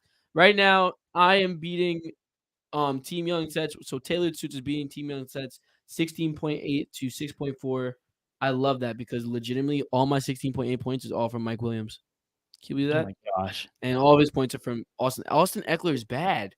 Dude, I picked him up. I did that trade, and I might have actually lost that trade in the other league. What you do? Remember Austin Eckler, and I got like, you thought I like definitely won, and people were like, we'll see what happens because Austin Eckler might not get the ball as much this year in the other trade. Yeah. But either way, then you have Call of Duty is up 7.9. I love that name. Yeah, that was yo. Shout out to you, Jay. That was fire. You definitely got help on that. I think she probably just looked it up. That's how I found my name. I look Fair at my enough. name all the time. And she doesn't play video games, so she definitely looked it up.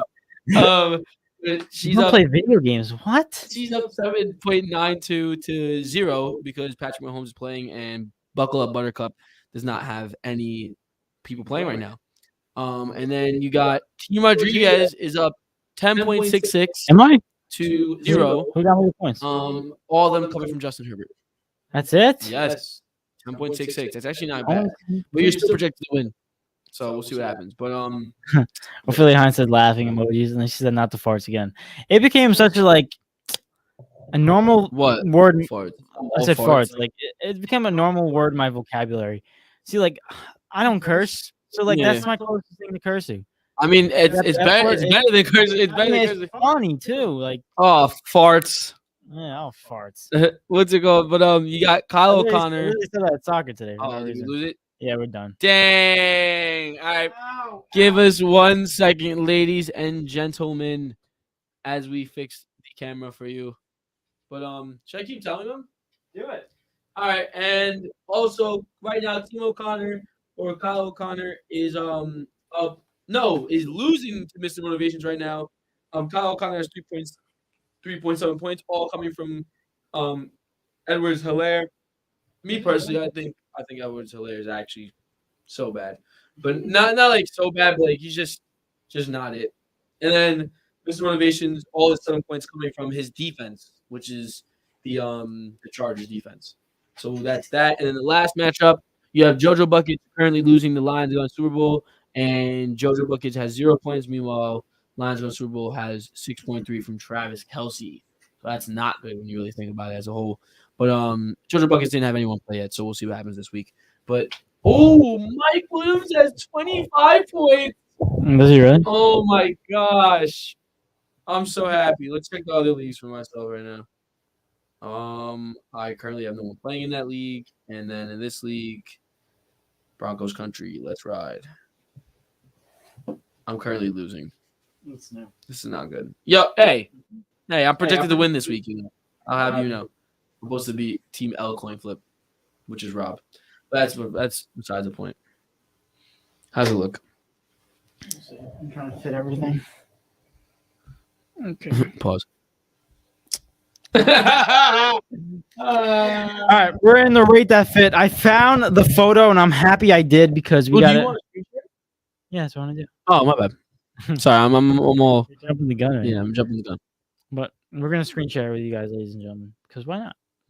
Cause why not? Why not? So, in our World Cup edition of Rate That Fit, we're gonna go into not the UFC, the World Cup new uniforms, new jerseys that they came out with. And on a scale of 1 to 10, we are going to rate them and what we think. 1 being the worst, absolutely terrible, burn those clothes, to 10 being spectacular. Wow, I'd wear that 10 days out of the week, and there's not even 10 days. But let's kick it off with our first one. You see this one right here. That's the USA one. Yeah, the USA. Y'all see it. You see it? I see it, man. I see it. The USA one. Eric made a comment to me and sent this. He's like, it looks like the white ones looks like their jerseys on backwards. It does. If you watch them wear it, it looks like the collar is meant to be in the back. Like it looks like it's like choking them like this. And me personally, What are you going with? On a scale of 1 to 10. See, if we're rating both kits, Mhm. right? And mind you, the shorts are not involved, right? No. But rating just the shirts because no one wears the shorts outside realistically. I do like the blue one. I like the what is that? What you say that was camo, right? Blue Yeah, camo, it's black kind in of it. camo. I like it. It's not bad. I could do with less silkiness, like the less shine. You know what I mean? Because that means like the material, like for me to wear it, it would be annoying. You're going too technical on this, man. But what I'm saying, like it's like rating the fit. I'm rating the fit.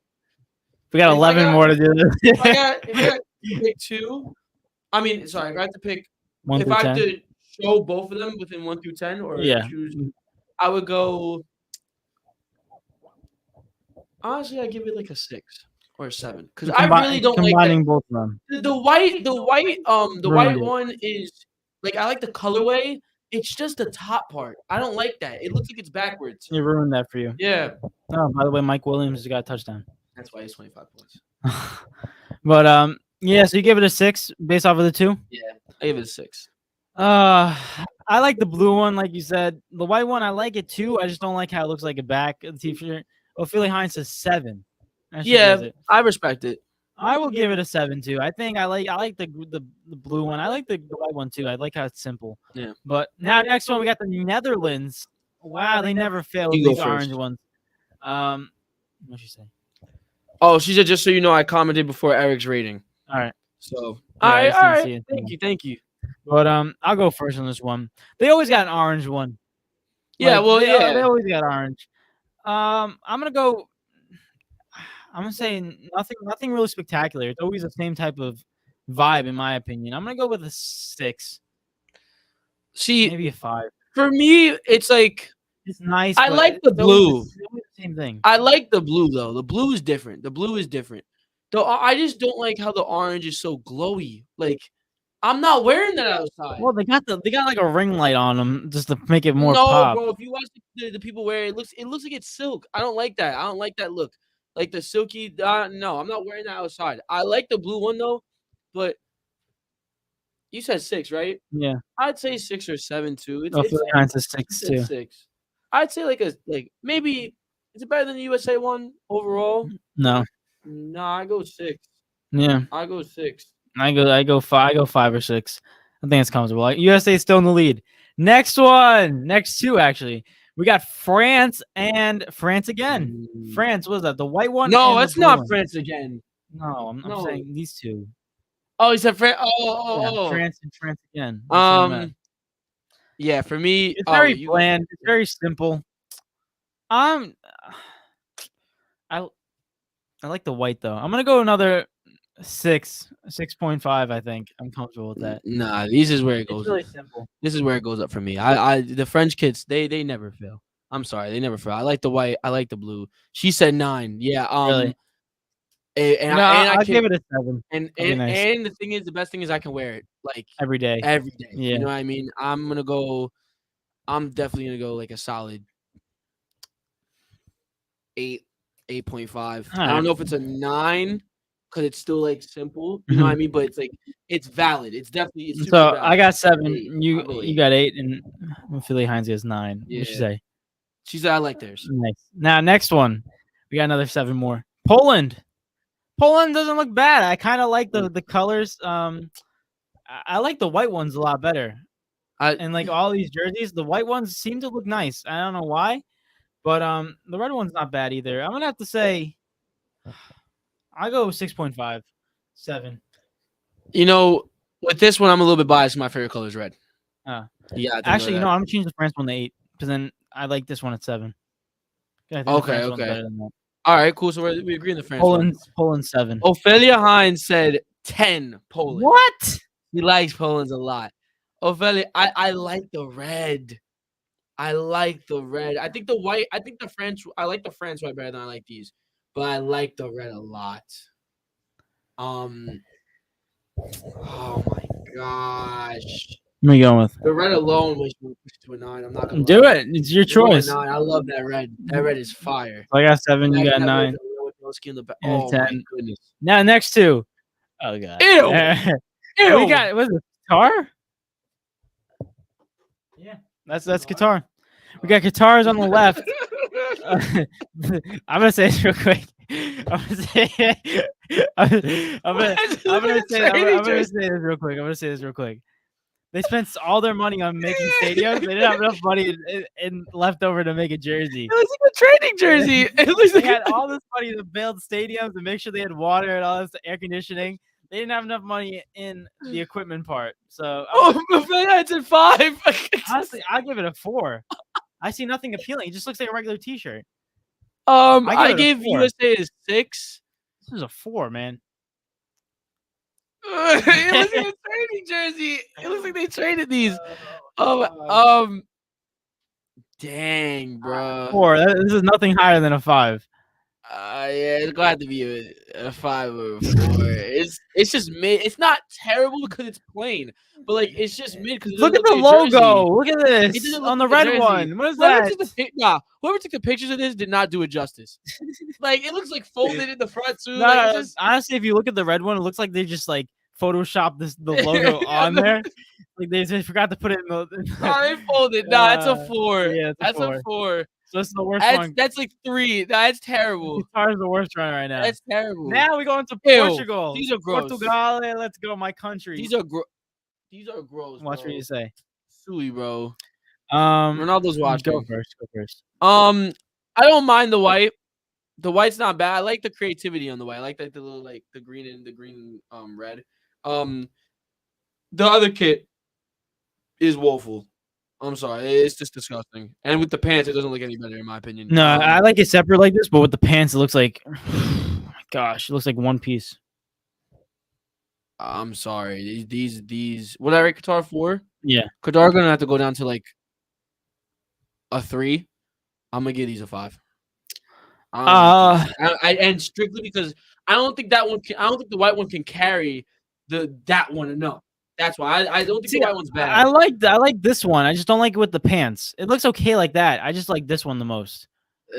Yeah, but it's a 5, bro. I'm sorry. I'm that one's nasty. I'm gonna go 6. I go 6. Are you prepared for what Ophelia Hyde said? What'd she say? She said 3. I'm so sorry. I don't know what it is, but I don't like it. It's not good. She rated it worse than Qatar's. Oh nah. I'm telling you, that jersey is disgusting. What about the white one? You're telling me that Qatar's trainer jerseys look better than Portugal's? That trainer jersey the looks white better. one carries both of those. You couldn't catch me dead in that jersey. I'm sorry. What about the white one? The white one looks nice, but the thing is, if we look at one, the white one can't carry that one. That one is ugly. I give it a 6. That one is bad. I give it a 6. Then Nike took an L on that one. I'm sorry. Next 2, we got, what the heck is that? That's not Nigeria, is it? What the heck is the eagle?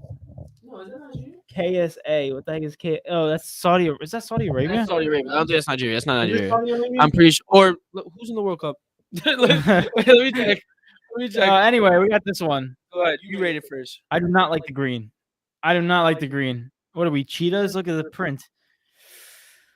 I like the white. I like all these white jerseys for some reason. Well, because it's nice. You can't go wrong. You realistically can't go wrong. Nice and modern and chic.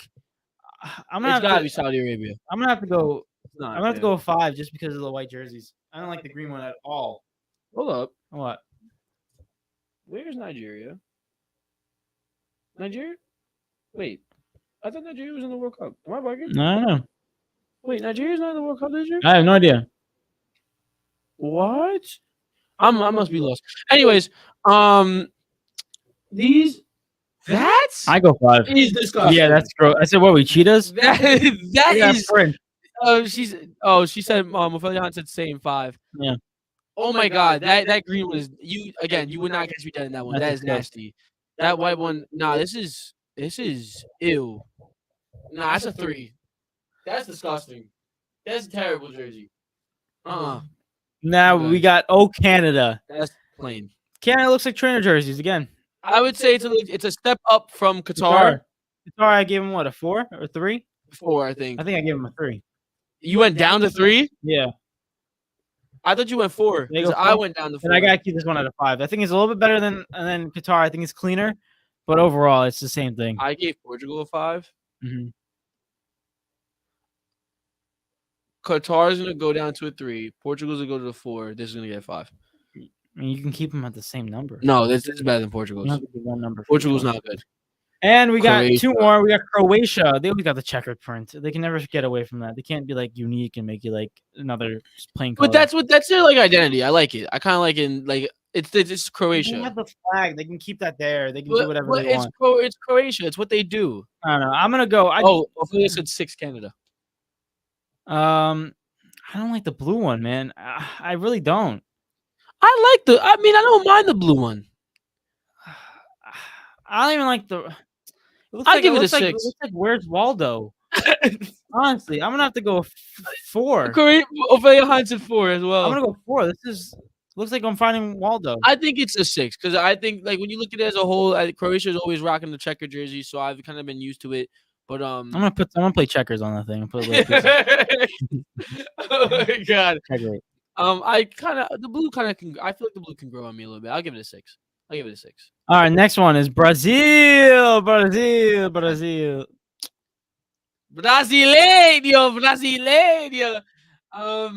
Nah, those yellow kits always hit, bro. Come on, bro. Remember when they had the blue kits? Oh my god, that was a 10. I don't really like the yellow though. What? Like no, a lot of people like it. I just don't like yellow. What did I give a 9? Who was that? I don't know. Someone I gave. I'm giving these a 10. I don't care.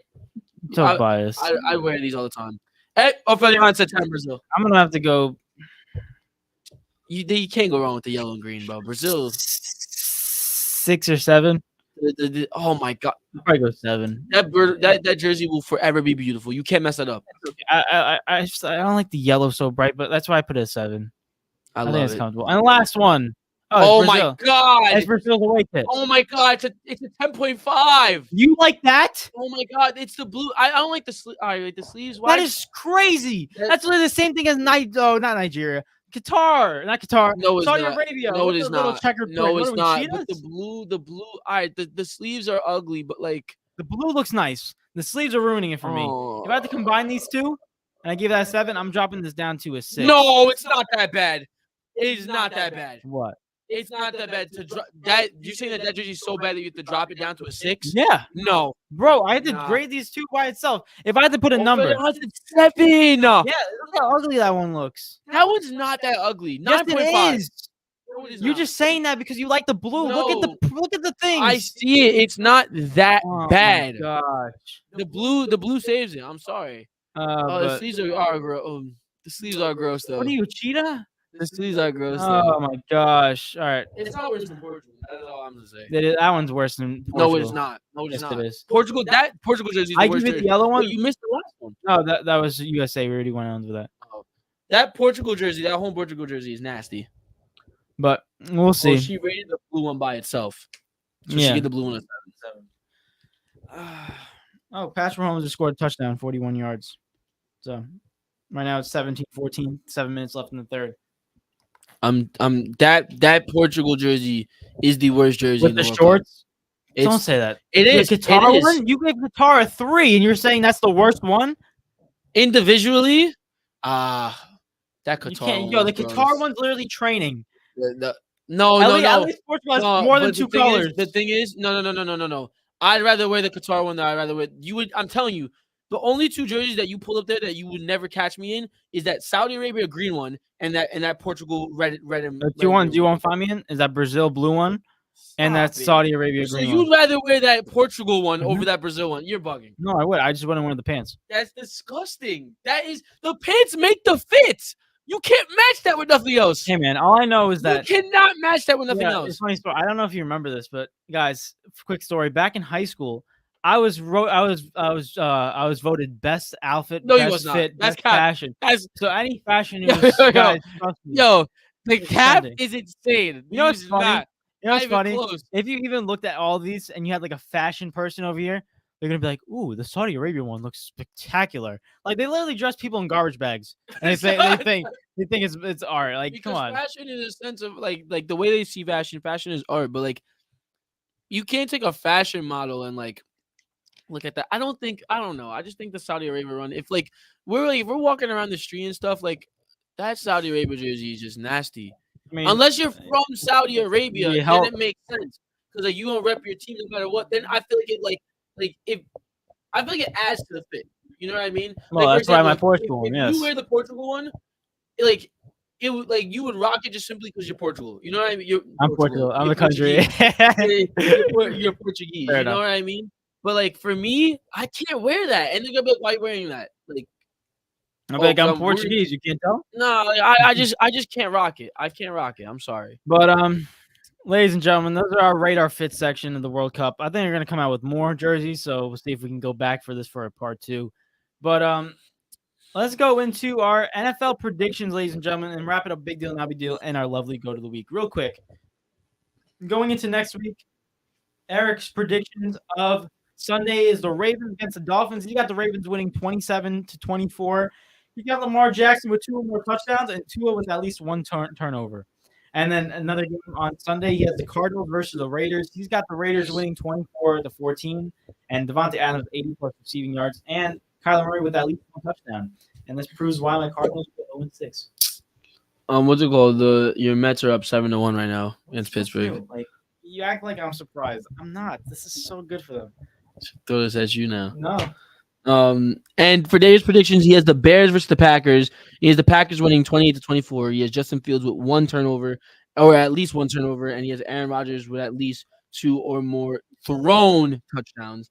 And then also he has the Bucks versus the Saints, and he has the Saints coming out on top. He has the Saints beating them 24-21. He has Mike Evans with at least 1 touchdown. He has Alvin Kamara with at least 1 or more touchdowns. So tune in on Monday's podcast next week to see if we get those correct.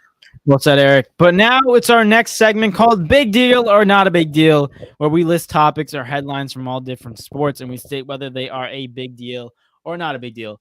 Starting off with, you going for me today? Yeah. First one I have to say is Roger Federer will retire. That was the one tennis. I was going to pick. That was the only one that we realistically didn't touch on. After, I think it's called Laver Cup, something. I think it's in England. So he's going to retire after that tournament. What's your thoughts on that? Guy had a spectacular. Oh my God, it's a big deal. It's a big deal. It's 100% a big deal. Roger Federer will be missed from the sport of tennis. Absolute legend. Absolute legend, man. Just absolute beast. He definitely will be missed. You know what I mean? And yeah, it's pretty much it, man. Another legend gone. We lost Serena this year, and now we're gonna lose Roger Federer. Yeah, man, that stinks. Tennis. What's going on? But tennis, they gained a lot of young talent too.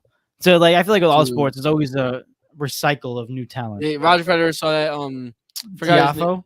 No, that's Carlos Alcaraz. He saw Carlos Alcaraz. He goes, "I can hang up my boots, knowing that that they're done." You know? And it stinks. It stinks because this guy is a legend in the sport. We're talking about the 3 icons that pretty much grew up on tennis and put the roots into tennis as well in this generation. Roger Federer, Novak Djokovic, and then Rafael Nadal. Those are the 3 guys, and all those are still playing except for Roger Federer right now. But he's 41 years old. He's been playing for more than half of he's been alive. I think he's been playing for 20+ years. Wow. His main tournaments were Wimbledon and also the U.S. Open, 2 major tournaments in tennis, and he dominated in those. But yeah. That's all I gotta say. Great career on Roger Federer. He's just insane. He's insane. He's gonna be missed. Absolute legend. But big deal or not big deal? Big deal. With that being said, I literally have any more. I literally can't think of anything else. Next time I gotta go first. Next time I gotta go first because, bro, dang it. Sorry. Oh, I could give you one, but I don't. I mean, big deal, not big deal. I know I saw recently that Giannis got ejected from a. Not a big deal. Not a big deal. Not a big deal. Okay. Not a big deal. That's all I would say. He smacked someone across the head. Did he I don't really? think it was on purpose, obviously, but it was he went up for a block or something. And he just literally whacked him in the face. It was forearm. The one thing that is a big deal is how dominant Luka and Giannis are looking in the year. Oh my gosh, they look insane. They're gonna come to the NBA and what did I say? Weren't those my 2 MVP picks? Just saying, guys, my 2 MVP picks. Giannis and Luka. So watch out for next season. That's what I'm saying. No Jokic. Jokic is gonna finish top 5. He's playing in those tournaments. Yeah, I think he might fall down. Wow. And it's nothing against him. I just think everyone's rising. I think European talent is coming, bro. Yeah, it's been here. The next best thing coming out of the draft next year is freaking what's his name? Oh, that French That guy. demigod. Yeah. It's like 7'5". His wingspan's like 8 feet. What's his name? I don't know. Tutufi. No, I have to find his name. Find his name. I'm gonna do the next big deal, not big deal. Big deal, not big deal. San Diego, not San Diego Padres. Seattle Mariners. Victor Wembanyama. Thank you. It popped in my head. Wembanyama. He's gonna be amazing. But big deal, not big deal. Julio Rodriguez, the rookie of the Seattle Mariners, became the third rookie in MLB history to hit 25 home runs and 25 stolen bases in a rookie season. I think also the other one was Mike Trout, and I forgot the other person. Oh, Rod. destined for greatness? I mean, Question mark? Definitely up there. Just saying. All right, okay. I mean, I think it's a big deal. Great way to start off your career. Great way to start off your career. Not compare, but putting yourself in the likes of freaking Mike Trout. Oh, Mike Trout's a legend. Exactly. I'm just saying, like, that's amazing right there. That's a big deal for me. I have to say it's a big deal. Oh, he joins Ronald Acuna Jr., Mike Trout, and Andrew Jones. He's up there with Legends. legends. Oh, Acuna is not. Ronald Acuna Jr. is not a legend. He's a great baseball player. Mike Trout is a legend out of everyone in there. So that's why I said legends. But I go big deal. My last one I have to say to you is Adam Wainwright, the pitcher of the Cardinals, and Yadier Molina, the catcher of the Cardinals, make MLB history with 325 fifth start together as pitcher and catcher. So they had a record of 325 starts. And the previous record was set by Mickey Lorich and Bill Freehan from 1963 to 1975. They had 324. That's like 2 seasons and some change. Oh my god! And the thing is, pitchers do every 5 games. Wow, that's insane. Look at that. Consistency is key, ladies and gentlemen. And those guys are good. Yadier Molina's a legend. Adam Wainwright's awesome pitcher. Hall of Famer, in my opinion. But I go big deal. Definitely. But now, ladies and gentlemen, it is time for our second to last segment because we got to do our famous podal at the end. But now it's time for Goat of the Week time, NFL. I totally forgot about that. Oh my god. It's the Goat of the Week. It is Goat of the Week time, ladies and gentlemen, and you know what that means. You gotta explain it to them. It's a new season. You gotta explain it to them. So, ladies and gentlemen, if you don't know what Goat of the Week means, basically it's a fun little spin-off game that me and Eric do of the best player of the week. But we call it the Goat of the Week because wouldn't you rather be called the GOAT rather than the best player? It just sounds better to the ear. But so if you go to the week, we do a top 10 and 6 through 10 are honorable mentions, and top 5 with number 1 of our top 5. Number 1 being considered the GOAT of the week. So, kick it off with you, my friend. I'm going first. Oh my gosh, we don't have the drum roll anymore. I just realized that. Yeah. Should I pull up the drum roll? See if I can play it. All right. Oh my god, I'm going first. First ever Goat of the week. Do it.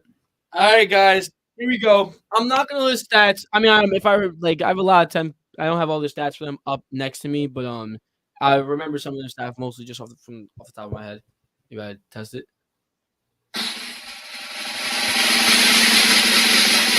That works. Okay. All right. Well, to start with my number 10, I have a Minnesota Viking, and Kirk Cousins. Kirk Cousins, he had a very good week, I would say. He had a very good week. He had 2 touchdowns. Didn't throw any interceptions. Very good game. Very good overall to go Green Bay. So for me, I give it to Kirk Cousins. That number 10 spot went to a lot of people. A lot of people. I will say that. There was the likes of Von Miller, the likes of TJ Watt that I will go into.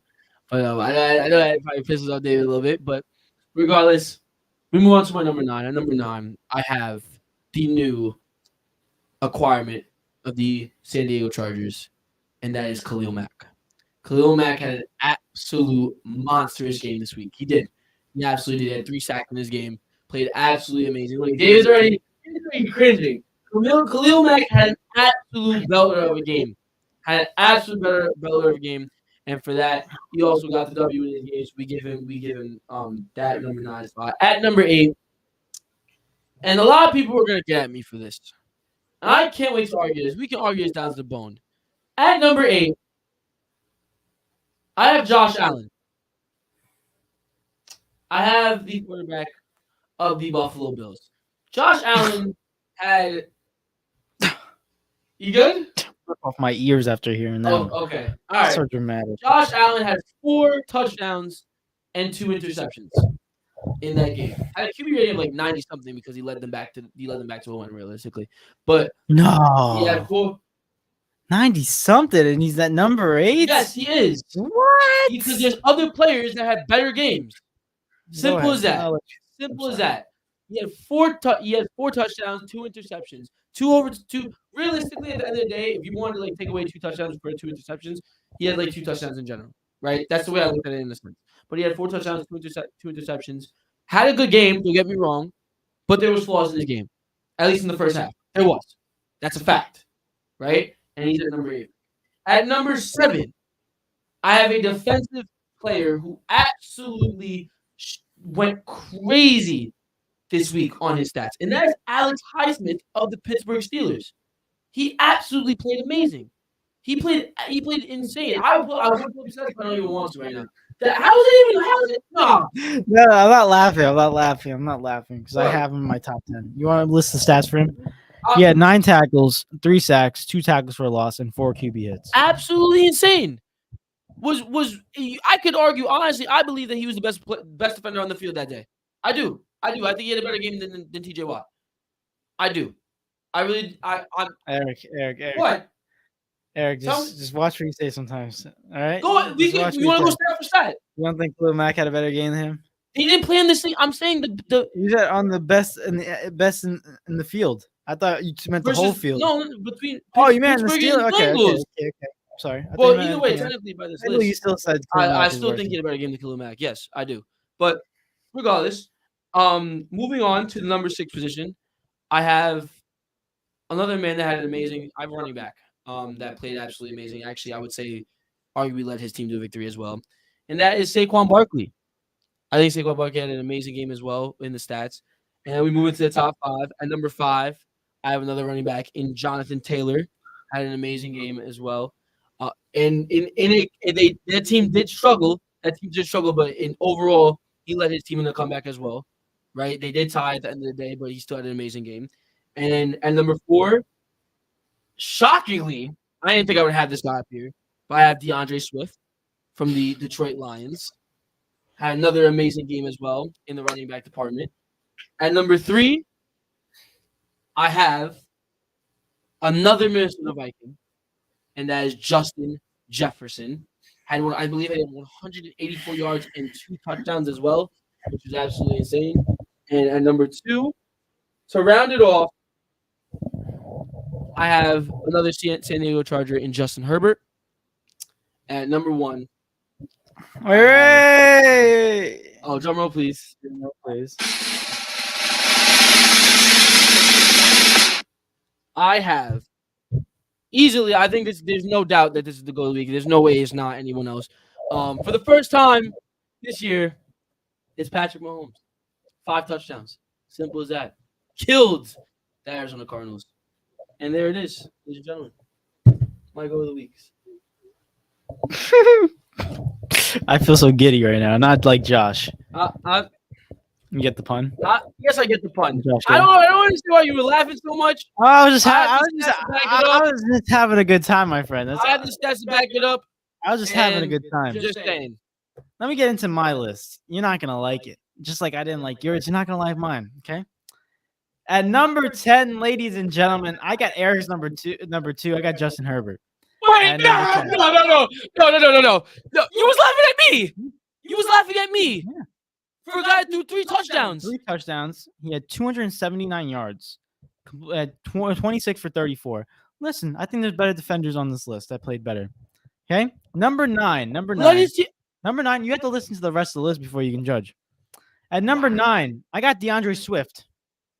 This guy, hold up. I have the stats pulled up right here. I got to find his name real quick. Bunch of scribbles. So I crossed them out. You see the list?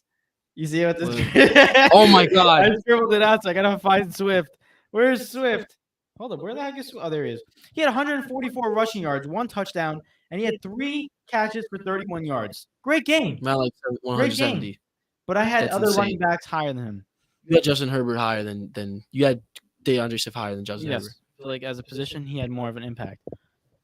But I swear to you, if I see a certain somebody, just continue. at number 8, I got Alex Highsmith. I The love guy had a great, like Eric said, he had a great game. 9 tackles, 3 sacks, 2 tackles for a loss, 4 QB hits. At number 7, I got TJ Watt. This guy did everything to fill the stat sheet, and he got injured, so you can add that to the list too.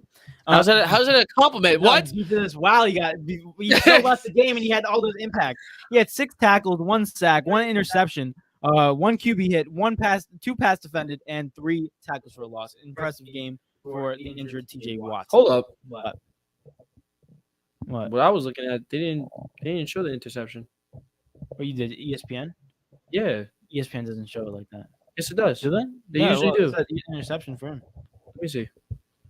I remember that happening too. Now that I think about it, He had an interception. I'll check. Keep going. I just want to. At number 6, I got Jonathan Taylor. I think he rushed for 161 rushing yards and a touchdown, and he had, I think it was 4 receptions for 14 yards. So I still think it's the right. I think he had more rushing yards than DeAndre Swift. That's why I put him above him. I feel like he had more impact on that offense. By how much? Like 2? It was close. He had 17 yards ahead of him. 17. Okay. At number 5, going to the top 5, I got Saquon Barkley. The guy had 164 rushing yards, 1 touchdown. He had 6 catches for 30 yards. The guy had nearly almost 200 yards.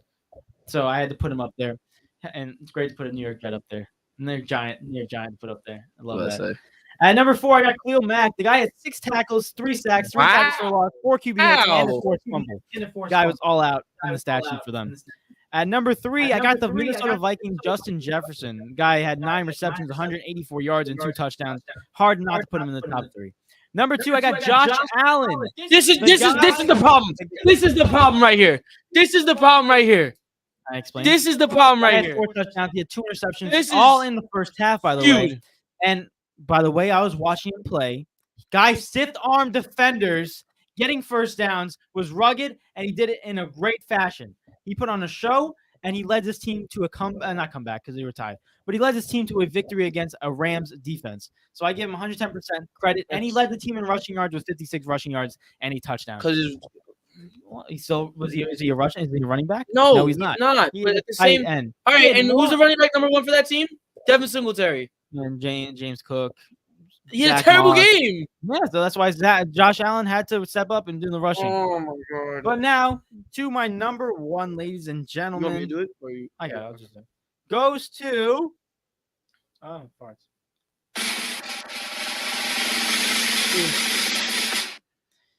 Goes to Patrick Mahomes. It's really hands down. The guy had 5 touchdowns, 360 yards passing, and he had 5 rushing yards just to add the trailer on top. Insane. Congratulations, first timer, Patrick Mahomes.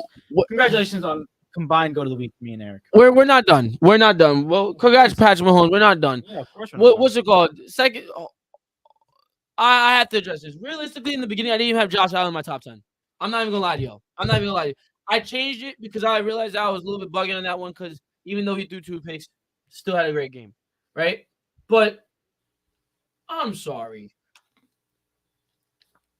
How in the world does a man that has 4 touchdowns and 2 interceptions clear someone that had 3 touchdowns and no interceptions? How? Did you watch the game? Yes, I watched the game. Okay. Who has better defense? Wait, did you watch the Chargers game? No, I did. And you after all that, who has a better defense, the Raiders or the what Rams? does that have to do with their game? It means that they versed a harder defense and they were able to produce points like this. The Rams came out and realistically didn't perform. We all saw that. Jalen Ramsey And why? cooked. They were tied 10-10 in the first half. And why? The first half because he was playing bad. And why? And so why did they get cooked? My thing He is broke this. down their defense. My thing is this. Stiff arm their cornerbacks. So because of the fact that he overall, because he versed a harder team, just automatically just puts him at number 2 because he's at 2 interceptions and 4 touchdowns. If you look at the stats clearly, Justin Herbert had a better game. Clearly, off stats. What do you mean no? Josh Allen had more. Three Josh touchdowns, Allen. four interceptions. 4 touchdowns, 2 interceptions. You're just Which looking game at. is You're better? just looking at I touchdowns said and that. interceptions. Clearly, if you look at the Look, stats. look. No, wait. Clearly, if you look at the stats, Justin Herbert had a better game. Hey, Yes or you no? done? You're Yes done. or no? No, you're 100% wrong. Okay, I am mad right now. So let me talk about this. No. Let me talk. Let me talk. Four- Let me talk. Let me talk. You just said your point. Let me say my point. Josh Allen had a higher completion percentage. He had missed on 5 passes. He had 26 for 31 plus for him. Okay, he threw 2 interceptions, but he improved on that. He had 4 total touchdowns, which is more than Justin Herbert. He had more total yards in rushing and in passing, which is more than Justin Herbert. He has a higher QBR, which is more than Justin Herbert. He has a higher offensive rating, which is more than Justin Herbert. So this guy is number 2 of my position. I'm standing by it no matter what. Okay, so I'm going to ask you again. Off of stats, one man has 4 touchdowns and 2 interceptions. The other man has 3 touchdowns and 0 interceptions. Which game is better? Off of stats. Can you put the passing yards and the completion in there too? Do it all. Sure. I'm putting Josh Allen in there, bro. I'm putting Josh Allen in there. All the other stats improve why he's better than that in that week. That's insane. That's insane. So you mean it's like legitimately interceptions are a key part of football, correct? Yes or no? Yes, they are. So because of the fact that he had more completions and more yards, right? He gets the edge over him. And more touchdowns. Oh my god! Right? No, but he threw 2 interceptions. You can just subtract We're the looking 2. at the perfect game, are we not? If you look at his Are we looking QBR, at the perfect game? which is Are we out of not? 100, Josh Yes Allen or had a no? 91. Are we at Are we looking at the perfect game? Yes or no? We're not looking at a perfect game for either one of these guys. Yeah, we're looking for the perfect game. Yes or no? I would put Josh Allen. I'm not changing my mind. Answer my question though. Josh Allen. Okay. I did. We understand that you're not changing your mind. I'm going Josh Allen. Okay, we understand. Yeah, the perfect game is Josh Allen. Lock it in. Okay, cool. Put that aside now. Are we not searching for the perfect game? Yes or no? Every time we go to the week. Yes, we are. Okay. So, and you're telling me that the better game was a dude that threw 2 interceptions? You're only looking at the interceptions, bro. Did you watch him play? You watched him play. I watched the game. Did you see him stiff arm that guy? Yeah. Oh my god, dude. Derrick Henry stiff arm. Did you see him lead his team back and give rugged hits? He had an amazing game. Do not get me wrong. He had an amazing game. But when you look at it as a whole, the reason they were tied at one point. Why? Because they started off in the first half. Yes or not? What did he come back with? No. What did he come back He with? came back and balled out in the second half. Mhm. In the second half. A game's not one half. It's 2 halves. I understand, but if we're looking for the perfect game, we want to look at someone that does it throughout the entirety of the game. Yes or no?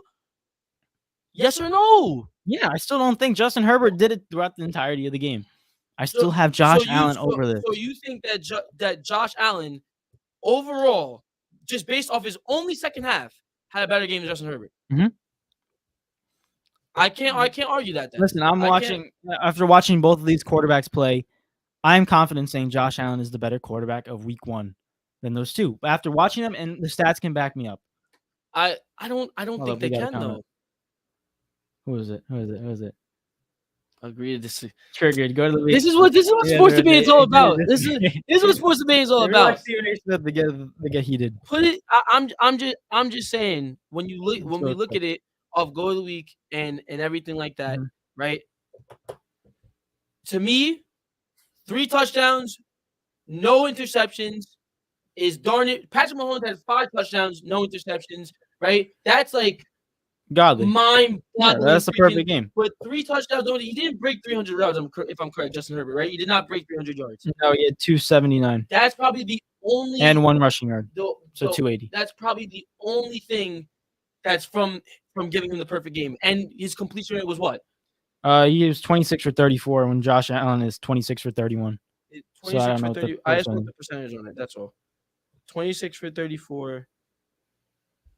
I'll do 26 for 31. 76%. And Josh Allen's 84%. 70. My thing is this: when you look at it, Josh Allen, yes, he gets the edge on that, and he gets the edge on the yards. I give him those. And touchdowns. And rushing yards. We'll give him all right, rushing yards, touchdowns. But when you look at the whole body of work, and you look at the entirety of the game, I'm giving it. Justin Herbert had a better overall game. There was no mistakes. There was literally none. That to me screams more perfect game than this. Philly Hines says that man drives me crazy. You said Stephen A. Didn't you?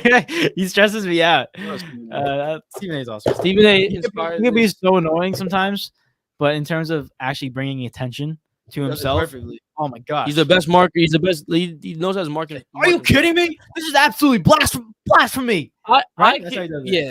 yeah. I can agree that Josh Allen had a great week, but I think we look at it as because of the fact that he led them back against the Rams, and the Rams, we can all agree that even though the Rams have a good defense, did not look good that game. Josh Allen. He's the leader of the offense. He is the leader With of the the hits, offense. putting them off guard. The Rams did the Rams not look good that game overall, in my opinion.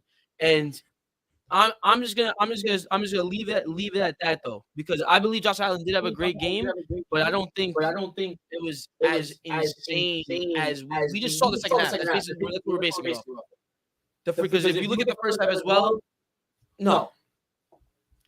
But I'll leave it at that. That's all I gotta say. Josh Allen at 2. Josh Allen at 8. At 8, yeah. But we can all agree that Patrick Mahomes is number 1. 100%. Congratulations. Not even You want to close. hold on to the trophy too? We're leaders. You holding by the balls? No, I'm looking at the legs. The ball's up here. What the heck? Look at the balls you have. Congratulations. But now we go into our podal. We are 16 minutes over time. But what is new? We go into podal, ladies and gentlemen.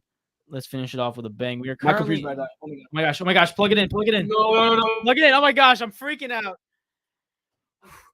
Let me just share the screen real quick. Eric's gonna have to share a mic with me. Come on, it's time. Oh my gosh! No. How close are we about to die? Oh my God, I died. No way! Why did it die? Oh, that I stinks. didn't even realize. Here we go. Oh my God. Here we go. We're going old school. I literally just plugged it in too. That stinks. That was actually perfect timing. But now we're gonna go into podal, ladies and gentlemen. Oh my gosh. So give us a second. All right, we are currently in podal. All right, whatever. All right. I'm waiting for the rest of it. Oh, Eric. Silly Eric. Tricks are for kids. Oh my gosh. But I don't even know if you can see that, guys. I'm gonna be honest with you. Should I go this way? No. No. Should I go this way? This. Yeah, we'll go this way. Okay, we'll go this way. Cool. I just don't like how. Should I just get remove Eric? I'm removing. Yeah, you Eric. can remove. I'm going. There we go. All right, so we're doing podal, I'm ladies. Oh yeah, you can't even talk. Yeah. All right, we're doing podal, ladies and gentlemen. So we're gonna start off with the guess. What are we going with? We need to talk about any NBA. Oh, Giannis. Giannis. We'll start with Giannis. Yeah. 15 for 15 or 16 for 16 for 16. Jesus. Okay, so we only got the East. Okay. He's not a forward. He's gonna be a guard. And he's Not from the Central. he's 6'8" or smaller, and he is 30 or older. Evan Fournier. I guess. I mean, I was I mean, you can whatever. Ooh, Yes. all right. He's a guard / forward. He's in the Atlantic, and he's either 6'5" or 6'4". and he's older than Oh, 32. 32 or older. No, 31. 32 Oh and yeah, older. 32 already. My bad. 32 or older guard that's in the Atlantic. Let me see if there are any It's comments. not. Is this? No, he's small, but I was thinking. All right, In the I don't think Atlantic. it's Patty Mills. Mm-mm. Because he's too small for that reason. Joe Harris. He's not that old. You There's sure? no way Joe Harris is 32. If Joe Harris is 32, that's nuts. Let's think of someone else really quick. 76ers, James Harden. Oh my God. It's that simple. Oh. That was easy. This is so easy. This is honestly like they need. Can we get a challenge? Like, come on. 17 for 17? We're just that good, guys. It's literally that simple. I can't. What if we had the counter wrong? It was like actually like 13 for 13. No. We're like now. I think it's 16 to 16. 16, 16. Next week's gonna be try 17 and 17. I mean, it will be. But ladies and gentlemen, thank you for coming out to our show. Ladies and gentlemen, we appreciate you guys. You guys are awesome. And don't forget it. Also, if you're new here, make sure you like, comment, and subscribe. And share the show to any more people that you know. But I'm just going to go off the ticker. Look at that thing on the bottom.